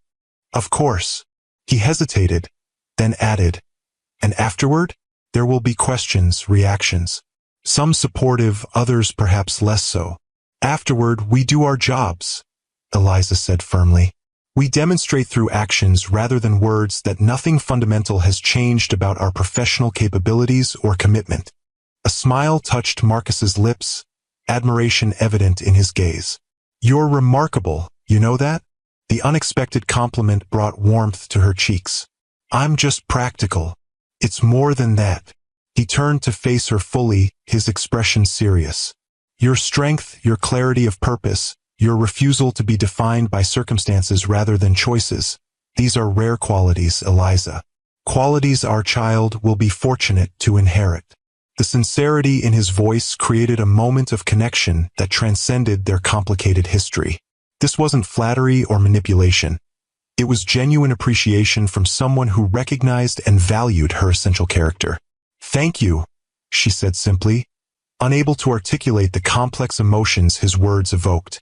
As they exited the car and headed toward the elevator, Eliza felt a strange calm settle over her. Whatever happened today, whatever challenges lay ahead in balancing career and motherhood, in creating a functional co-parenting relationship with Marcus, she would face them with the same determination and strategic thinking that had brought her this far. One variable at a time. The meeting with HR proceeded more smoothly than Eliza had anticipated. Marcus had clearly prepared the ground, ensuring that the focus remained on practical considerations: maternity leave policies, benefits adjustments, temporary redistribution of responsibilities during her absence, rather than on the personal aspects of their situation. Janice Winters, Pinnacle's veteran HR director, maintained professional composure throughout, though Eliza didn't miss the momentary widening of her eyes when Marcus stated matter-of-factly, "As you may have gathered, Eliza and I are expecting a child together in February." "I see," Janice had replied, recovering quickly. "Congratulations to you both. Let's discuss how we can ensure a smooth transition for your maternity leave, Eliza, and appropriate coverage for your responsibilities during that time." And just like that, the conversation had shifted to practical matters, the potential awkwardness of their unconventional situation subsumed by procedural details and policy reviews. By the end of the meeting, Eliza felt a weight lifting from her shoulders. The first hurdle had been cleared without drama or judgment. Telling her team proved more emotionally challenging. Gathered in the conference room adjacent to her office, the 6 people who reported directly to her watched with expressions ranging from curiosity to concern as she closed the door and took her place at the head of the table. "Before we begin our regular project review," she said, keeping her voice steady, "I have some personal news to share that will affect our department in the coming months." 5 pairs of eyes focused intently on her face. The sixth, belonging to Vivian, who had been promoted to the team 3 months earlier, held knowledge and encouragement. "I'm pregnant," Eliza continued. Deciding directness was the best approach. 18 weeks along, with a due date in February. "I'll be taking maternity leave at that time, but until then, I'll continue leading the department and overseeing the Nexus launch as planned." A moment of silence followed her announcement, broken by Daniel, her senior analyst. "Congratulations, Eliza. That's wonderful news." Murmurs of agreement and congratulations followed, genuine if somewhat surprised. Then came the question she had been bracing for, from Tara, her most direct and sometimes tactless team member. "Will you be coming back after maternity leave? In the same capacity?" The question cut to the heart of what many women faced when announcing pregnancies in corporate environments, the unstated assumption that motherhood might diminish their professional commitment or capability. "Yes," Eliza said firmly. "My commitment to this team and to Pinnacle remains unchanged. Becoming a mother is adding to my life, not subtracting from my professional identity."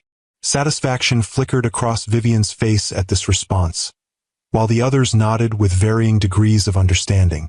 "There's one more thing you should know," Eliza continued. Knowing transparency was essential with her core team. "The child's father is Marcus Reed." This revelation landed with the impact she had expected. Widened eyes, a few audible gasps, exchanged glances of shock and speculation. Even Vivian, who knew this part already, seemed startled by her directness in disclosing it. "Marcus and I are not in a romantic relationship," Eliza clarified, wanting to establish boundaries around the personal aspects of the situation. "But we are committed to co-parenting and to maintaining our professional responsibilities to Pinnacle and to all of you. I'm sharing this information because I value transparency with my team, and because you deserve to hear it directly from me rather than through company gossip." For a moment, no one seemed to know how to respond. Then Vivian spoke up, her tone deliberately casual. "So, does this mean we get to call the CEO by his first name at department happy hours now?" The tension broke as laughter rippled around the table. Eliza smiled, grateful for her friend's ability to defuse awkwardness with humor. "I wouldn't recommend testing that theory," she advised dryly. "Now, shall we get back to the Nexus timeline?" And just like that, they transitioned back to business, the momentary disruption of her personal revelation absorbed into the ongoing flow of professional responsibilities. It wouldn't always be this smooth, Eliza knew. There would be adjustments, questions, perhaps even resentments as her pregnancy progressed and her availability changed. But this initial response from her core team gave her hope that her professional identity wouldn't be subsumed by her impending motherhood. By mid-afternoon, a carefully worded company-wide email had gone out, announcing Eliza's pregnancy and her continued leadership of strategic development, with a brief acknowledgement of Marcus's paternity and their shared commitment to Pinnacle's ongoing success. The message was clear in both what it said and what it didn't say. This was a personal development being handled professionally, with no drama or corporate intrigue attached. Still, Eliza wasn't naive enough to think the announcement wouldn't generate speculation and gossip. As she worked through the afternoon, she was acutely aware of glances in her direction, of conversations that stopped when she approached, of the subtle scrutiny that followed her through the office. It was exactly what she had feared when she decided to hide her pregnancy until after the Nexus launch, becoming the subject of workplace gossip, having her professional accomplishments overshadowed by her personal circumstances.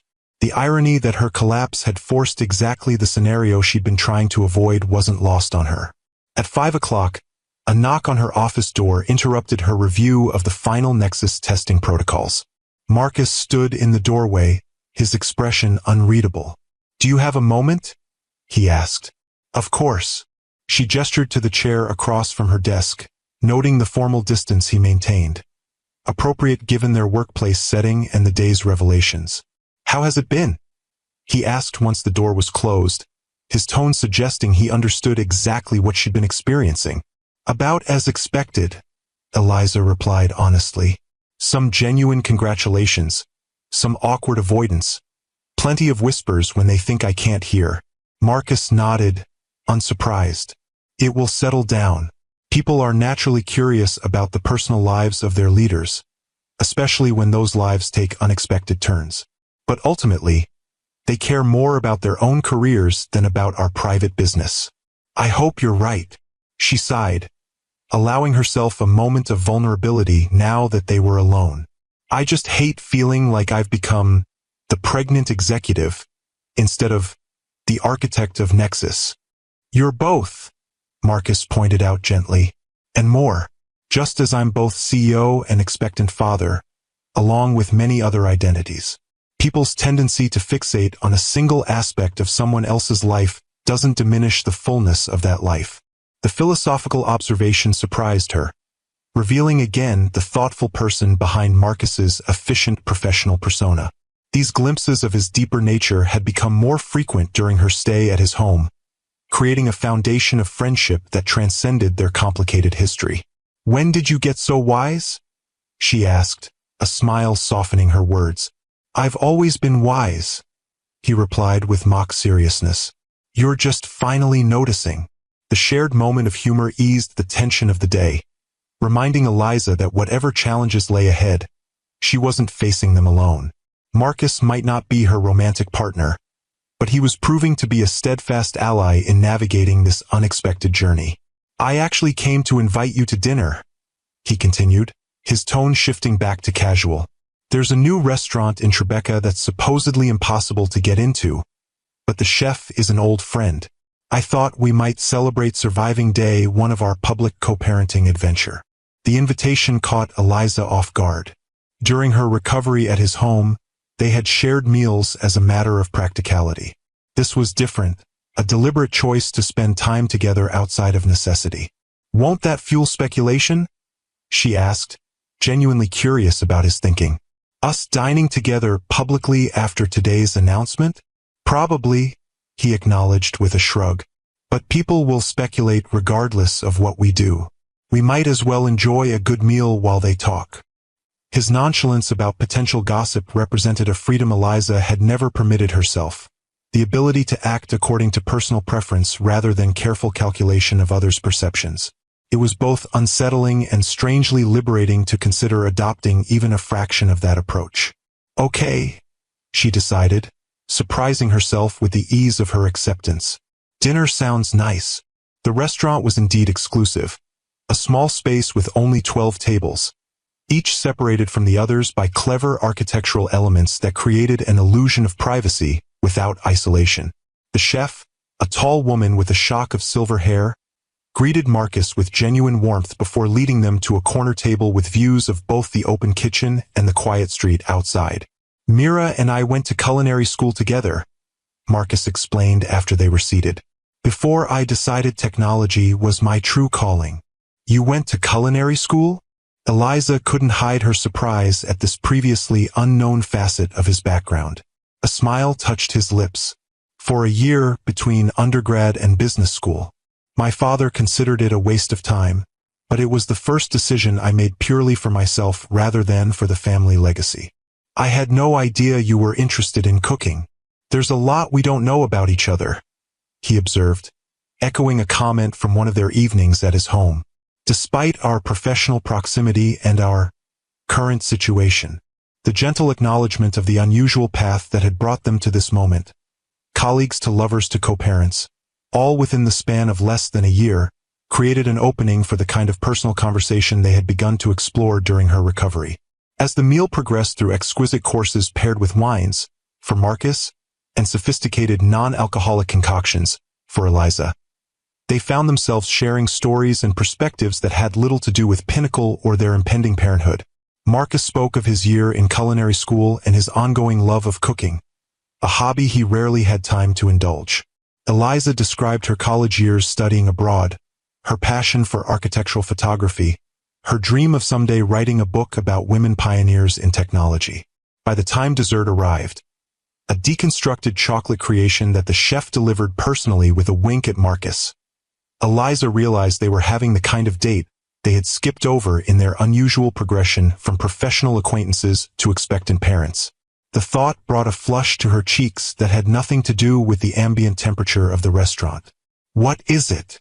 Marcus asked, noticing her sudden self-consciousness. Nothing, she deflected, then reconsidered, deciding honesty was the foundation they needed to build upon.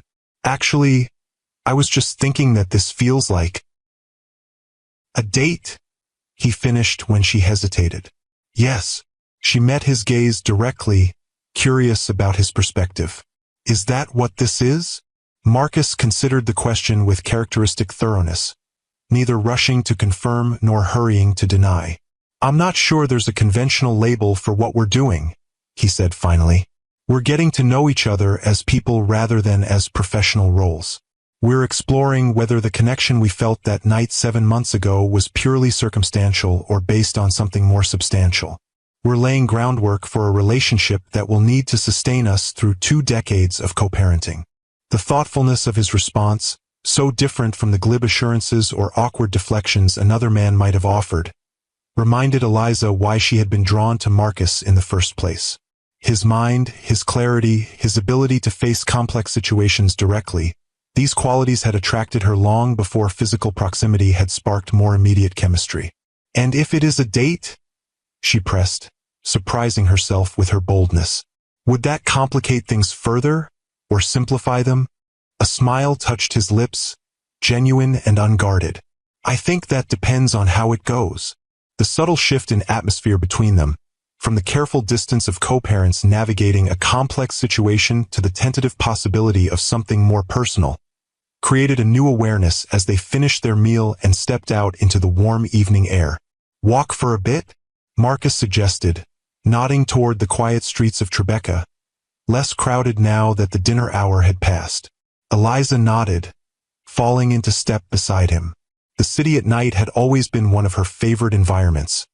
The softened edges, the pockets of light and shadow, the sense of possibility that lingered in the spaces between buildings. I've been thinking, Marcus said after they had walked in comfortable silence for a block, about what you asked earlier, whether this was a date. And I realized I've been approaching our situation with excessive caution, trying to respect your independence and avoid adding romantic complications to an already complex circumstance. That's considerate, Eliza acknowledged, curious where his thoughts were leading. But perhaps not entirely honest, he continued, surprising her. The truth is, Eliza, I've been drawn to you since long before that night in the office.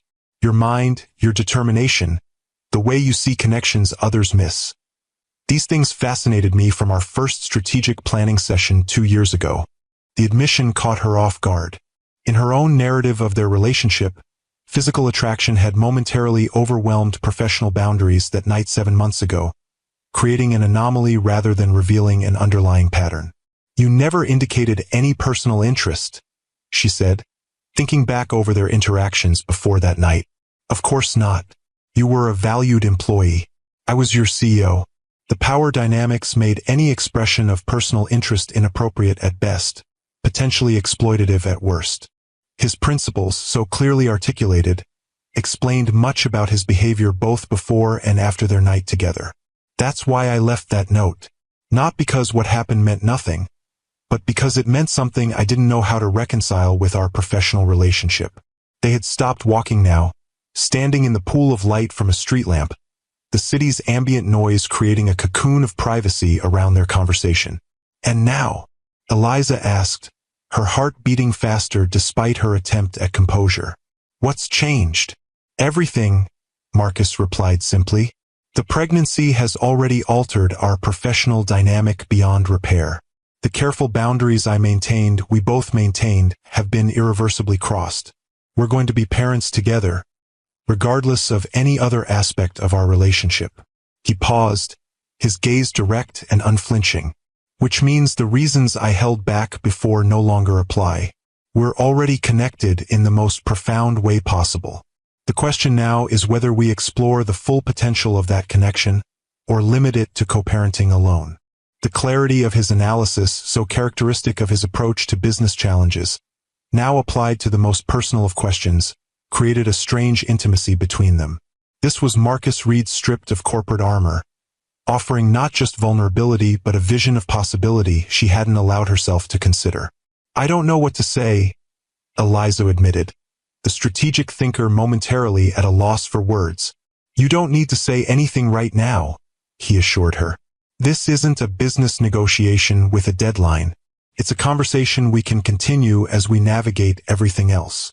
A smile touched his lips, softening the seriousness of the moment. "One variable at a time, remember?" The reference to what had become their shared mantra eased the tension, reminding Eliza that whatever happened between them, whether they remained co-parents only or explored a deeper relationship, they had already established a foundation of mutual respect and genuine care. "One variable at a time," she agreed, returning his smile.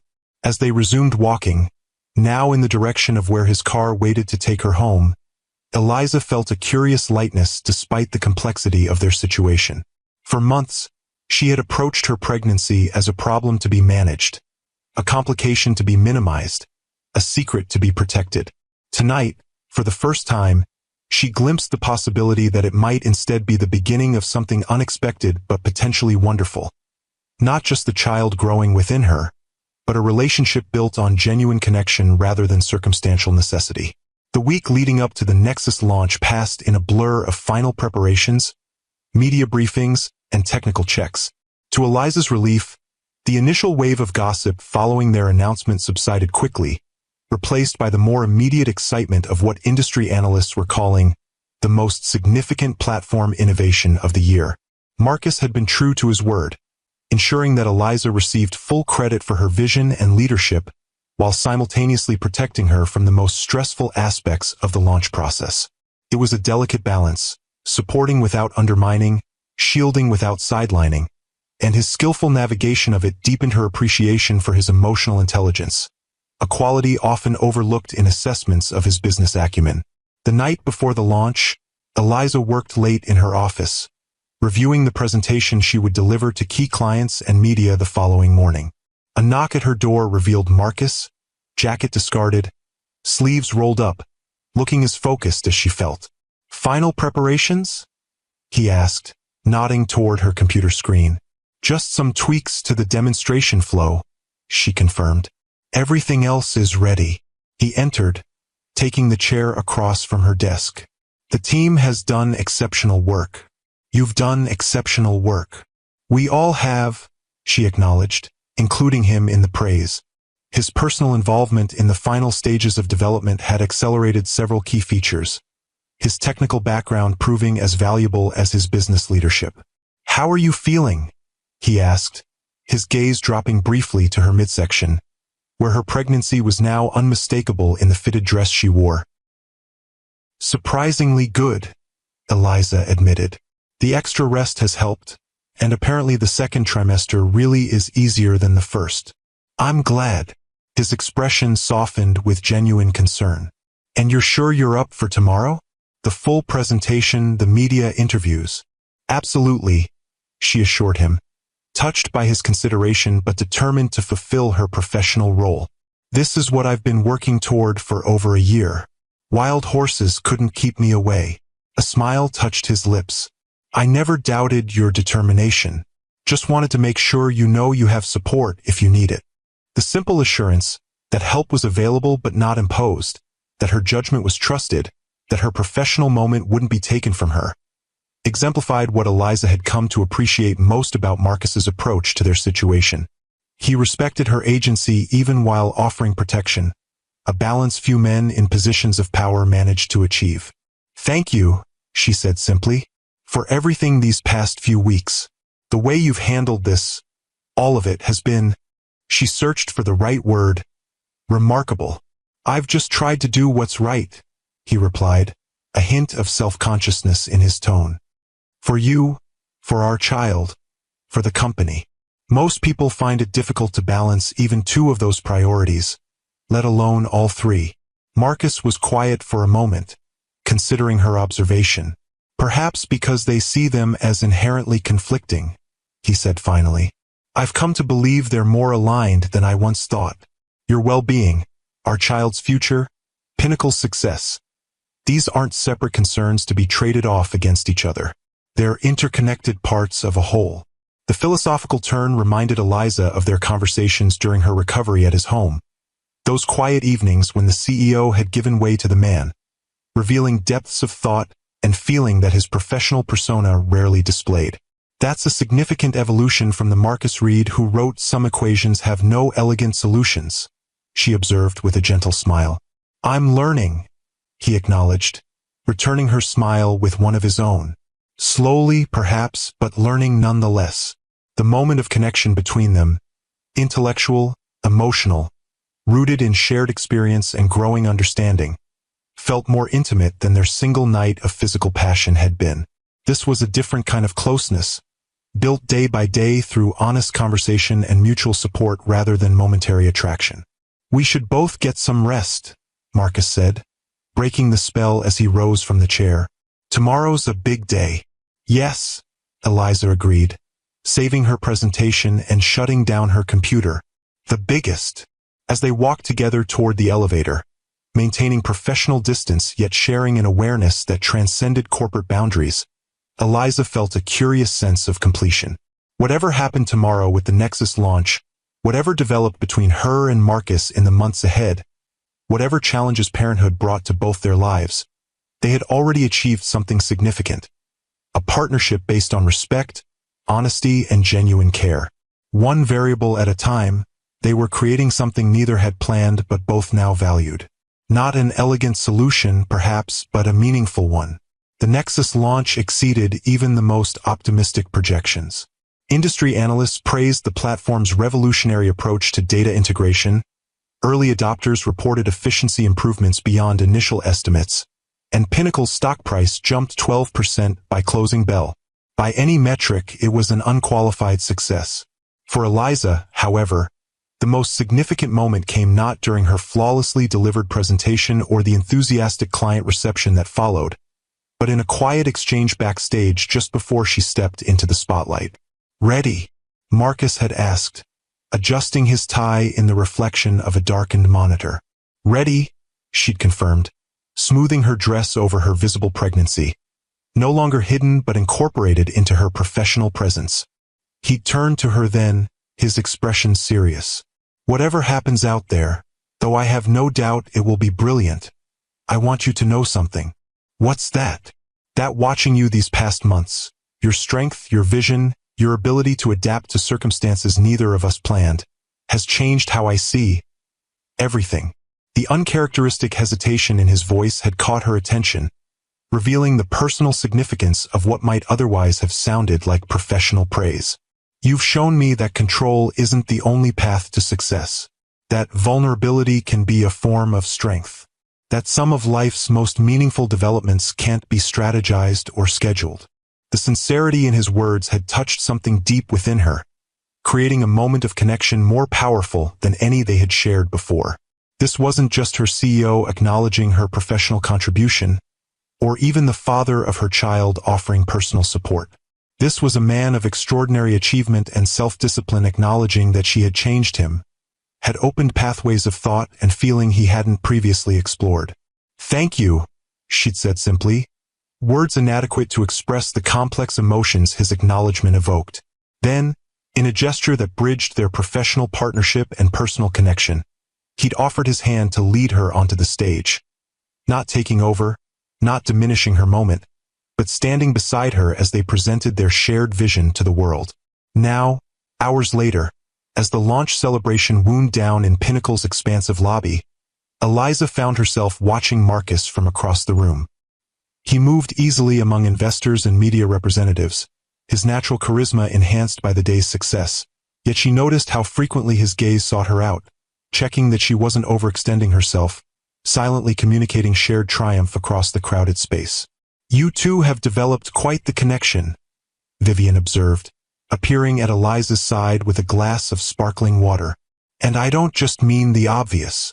She nodded toward Eliza's pregnancy, now a known and accepted fact among the Pinnacle community. "It's complicated," Eliza replied, the standard response she'd given to similar observations over the past weeks. "Is it, though?" Vivian challenged gently. "From where I'm standing, it looks surprisingly straightforward. Two brilliant people who respect each other's minds, who are having a child together, who clearly enjoy each other's company. The only complication I see is your mutual reluctance to acknowledge what's developing between you." The directness of her friend's assessment caught Eliza off guard. Was it that obvious to outside observers? The gradual shift from professional collaboration to personal connection, from circumstantial co-parents to potential partners? "We're taking things slowly," she said finally, acknowledging the underlying truth of Vivian's observation. "One variable at a time."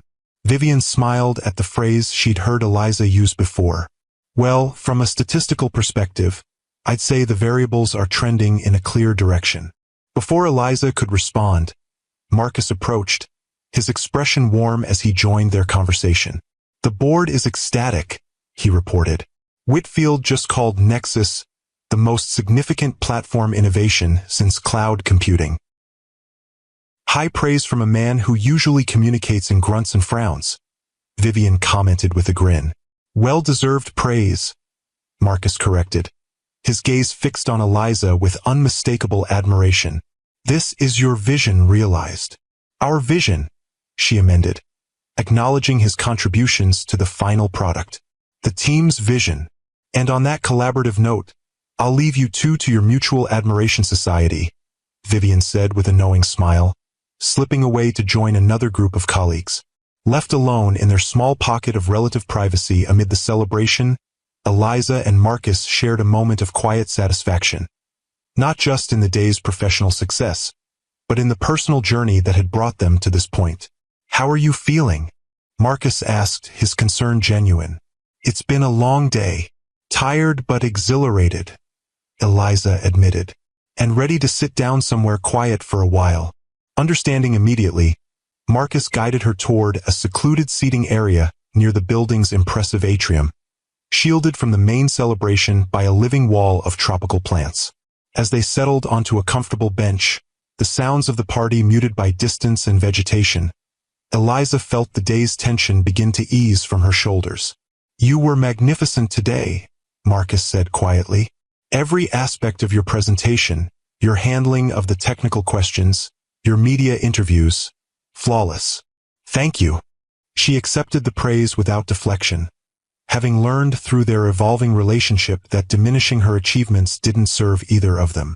It felt good to see everything come together after so many months of work. "And to do it on your terms," he added perceptively, "as a visionary leader who happens to be pregnant, rather than as a pregnant woman who happens to work in tech." The distinction was precisely what she had feared losing when her condition became known. Her professional identity subsumed by her biological reality. That it hadn't happened, that she had maintained her standing and authority throughout the launch process, owed much to Marcus's unwavering support and public acknowledgement of her leadership. "I couldn't have done it without you," she acknowledged, meeting his gaze directly. "Not just the technical aspects, but the personal navigation. The way you've helped reshape the narrative around our situation." "You give me too much credit," he demurred. "You would have found a way regardless. You're nothing if not resourceful." "Perhaps," she conceded with a small smile, "but it would have been a much harder path alone." The simple acknowledgement that his presence in her life had made a positive difference, that his support had mattered, seemed to touch something deep within Marcus. For a man accustomed to being valued primarily for his business acumen or financial resources, recognition of his personal impact carried different weight. "I've been thinking," he said after a moment, his tone shifting to something more tentative than his usual decisive manner, "about what happens next. For us." The question had been hovering between them since their dinner in Tribeca, acknowledged but not fully explored amid the final preparations for the Nexus launch. Now, with that milestone successfully behind them, the space for personal considerations had expanded. "What are you thinking?" Eliza asked, curious about his perspective. Marcus was quiet for a moment, organizing his thoughts with characteristic thoroughness. "I'm thinking that we've established a foundation of mutual respect and genuine care, that we work well together, both professionally and in addressing personal challenges, that we share fundamental values about integrity, excellence, and responsibility." He paused, then continued with careful honesty. And I'm thinking that I'd like to explore whether these elements might support something beyond co-parenting. A relationship that encompasses all aspects of connection, not just our shared responsibility for our child. The directness of his proposition, framed not in emotional terms but in the logical assessment of compatible qualities, was quintessentially Marcus. Yet beneath the analytical approach, Eliza sensed genuine feeling, hope, vulnerability, the willingness to risk rejection for the possibility of something meaningful. "Are you asking me on a date, Marcus Reed?" she asked, a smile softening the question. "I believe I'm suggesting a series of dates," he clarified, returning her smile with one of his own. "A methodical exploration of our compatibility in contexts beyond professional collaboration and impending parenthood." "Methodical exploration," she repeated, amused by his characteristic approach. "That sounds very scientific." "I prefer thorough," he countered, a hint of defensiveness in his tone. "Some matters deserve careful consideration rather than impulsive action." The subtle reference to their night together 7 months ago, the impulsive connection that had created their current circumstance, hung between them, acknowledged but not regretted. "I agree," Eliza said softly, her hand finding his on the bench between them. "Some things are worth taking slowly, exploring fully, understanding completely." The relief in his expression was palpable, as if he had genuinely feared her rejection despite the growing closeness between them. "So you're open to this exploration?" "I am," she confirmed, surprising herself with the certainty of her response. "One variable at a time." His fingers interlaced with hers, the simple contact conveying more than words could express. "One variable at a time," he agreed. As they sat together in their quiet corner of the celebration, hands linked in tacit acknowledgement of the path they had chosen to explore, Eliza felt a sense of rightness that transcended logical analysis. Their journey had begun with an unexpected night of connection, continued through months of separation and secrecy, evolved through crisis and revelation, and now opened toward possibilities neither had anticipated when those 2 pink lines had appeared on the pregnancy test. Not an elegant solution, perhaps, but a profoundly human one, messy, unplanned, challenging, and potentially more meaningful than any carefully structured life plan could have provided. In the months that followed, Eliza and Marcus navigated their evolving relationship with the same thoughtful intentionality they brought to their professional collaboration. Weekend dates became regular dinners, which gradually transitioned to shared evenings at his home or hers. Conversations about work and the baby expanded to include dreams, fears, childhood memories, and future hopes. Physical intimacy returned, now deepened by emotional connection and mutual understanding. By the time their daughter arrived, Sophia Grace Reed, 7 pounds 4 ounces, with her father's gray eyes and her mother's determined chin, they had established not just a functional co-parenting arrangement but a genuine partnership built on respect, trust, and growing love. Standing in the hospital room, watching Marcus hold their newborn with a mixture of terror and wonder on his usually composed face, Eliza felt the final pieces of their unexpected journey fall into place. This man, who had once seemed the embodiment of controlled success, now surrendered completely to the tiny being in his arms, his vulnerability as beautiful as his strength had always been. "She's perfect," he whispered, looking up at Eliza with eyes suspiciously bright. "Absolutely perfect." "She is," Eliza agreed, her own heart so full it seemed impossible to contain the emotion. "Our most elegant solution." Understanding immediately, Marcus smiled at the reference to his long-ago note. "Not elegant," he corrected gently, "but infinitely more beautiful than any solution I could have planned." As he carefully returned Sophia to Eliza's arms, their daughter nestled against her mother's heart, Marcus reached into his pocket and withdrew a small velvet box. "I had planned to do this differently," he admitted, a rare uncertainty in his voice. "A carefully orchestrated moment after you'd recovered, with proper ambience and preparation. But seeing you now, seeing her, I can't imagine a more perfect time." Eliza's breath caught as he opened the box to reveal a stunning emerald-cut diamond set in platinum, elegant in its simplicity. "I've learned many things from you, Eliza Morgan," Marcus said, his voice steady despite the emotion evident in his eyes. That the most meaningful developments can't be scheduled or controlled. That vulnerability is not weakness but courage. That sometimes the most beautiful outcomes arise from the most unexpected beginnings. He took her free hand, his gaze never leaving hers. I've learned that life's greatest joys often come disguised as complications, and that some equations don't need elegant solutions. They just need love, patience, and commitment. Tears filled Eliza's eyes as she understood where his words were leading. I love you, he continued simply, not just as the mother of our child, but as the woman who challenged my assumptions, who showed me a different way to see the world, who made me want to be better than I was. I want to build a life with you. Messy, unpredictable, and infinitely more meaningful than the controlled existence I once valued. With Sophia sleeping peacefully against her chest, Eliza felt the culmination of their extraordinary journey. From colleagues to unexpected parents to partners in the truest sense. Will you marry me, Eliza?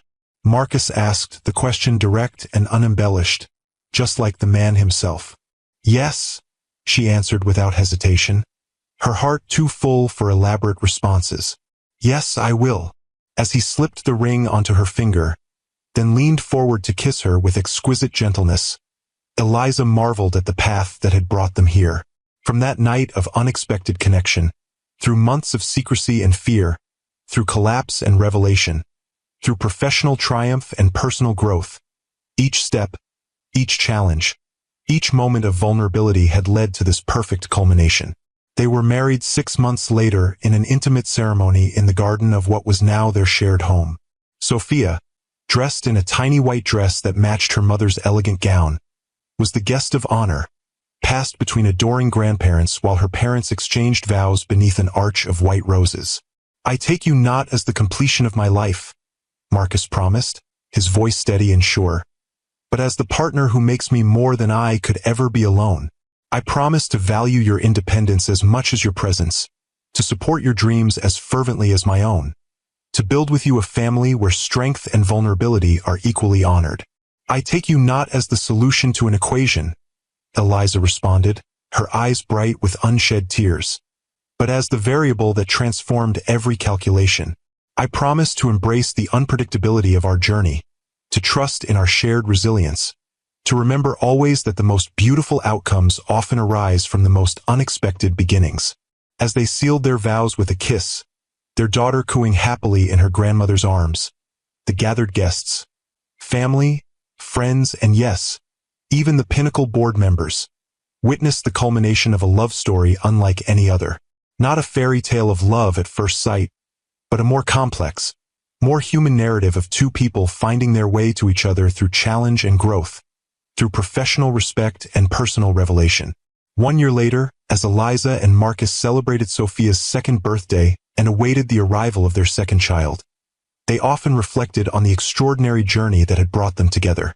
The framed note, "Some equations have no elegant solutions," hung in Marcus's home office, a reminder of how far they had come from that morning after, when both had believed their connection was a complication best avoided rather than the beginning of their greatest joy. Do you ever regret it? Eliza asked one evening as they sat in the garden, watching Sophia toddle determinedly across the grass. The way it all happened, the public speculation, the disruption to your carefully ordered life. Marcus considered the question with characteristic thoroughness, his arm warm around her shoulders. Not for a moment, he said finally, his gaze moving from their daughter to his wife, love evident in every line of his face. Some disruptions aren't complications to be managed. They're opportunities to discover what truly matters. As Sophia reached them, arms outstretched in triumph at her successful journey across the lawn, both parents reached for her simultaneously, their hands meeting in the shared joy of supporting their daughter's first steps. In that simple moment of family connection, the truth of their journey was perfectly crystallized. That sometimes life's most beautiful outcomes arise not from careful planning but from embracing the unexpected, from finding courage in vulnerability, from transforming complications into opportunities for growth and love. Not an elegant solution, perhaps, but an infinitely more meaningful one. If the story touched your heart, Please hit that like button and subscribe to Timeless Love Tales with Mr. Harrison. I'd love to hear your thoughts in the comments below. Have you ever experienced how life's greatest complications can become its greatest blessings? How an unexpected challenge transformed into an unexpected joy? Remember, my friends, that sometimes our most carefully constructed plans fall apart to make way for something even more beautiful than we could have imagined. Sometimes the equations of our lives don't need elegant solutions. They just need courage, vulnerability, and the willingness to embrace the unexpected journey. Until next time, this is Mr. Harrison, reminding you that the most meaningful love stories aren't perfect. They're real.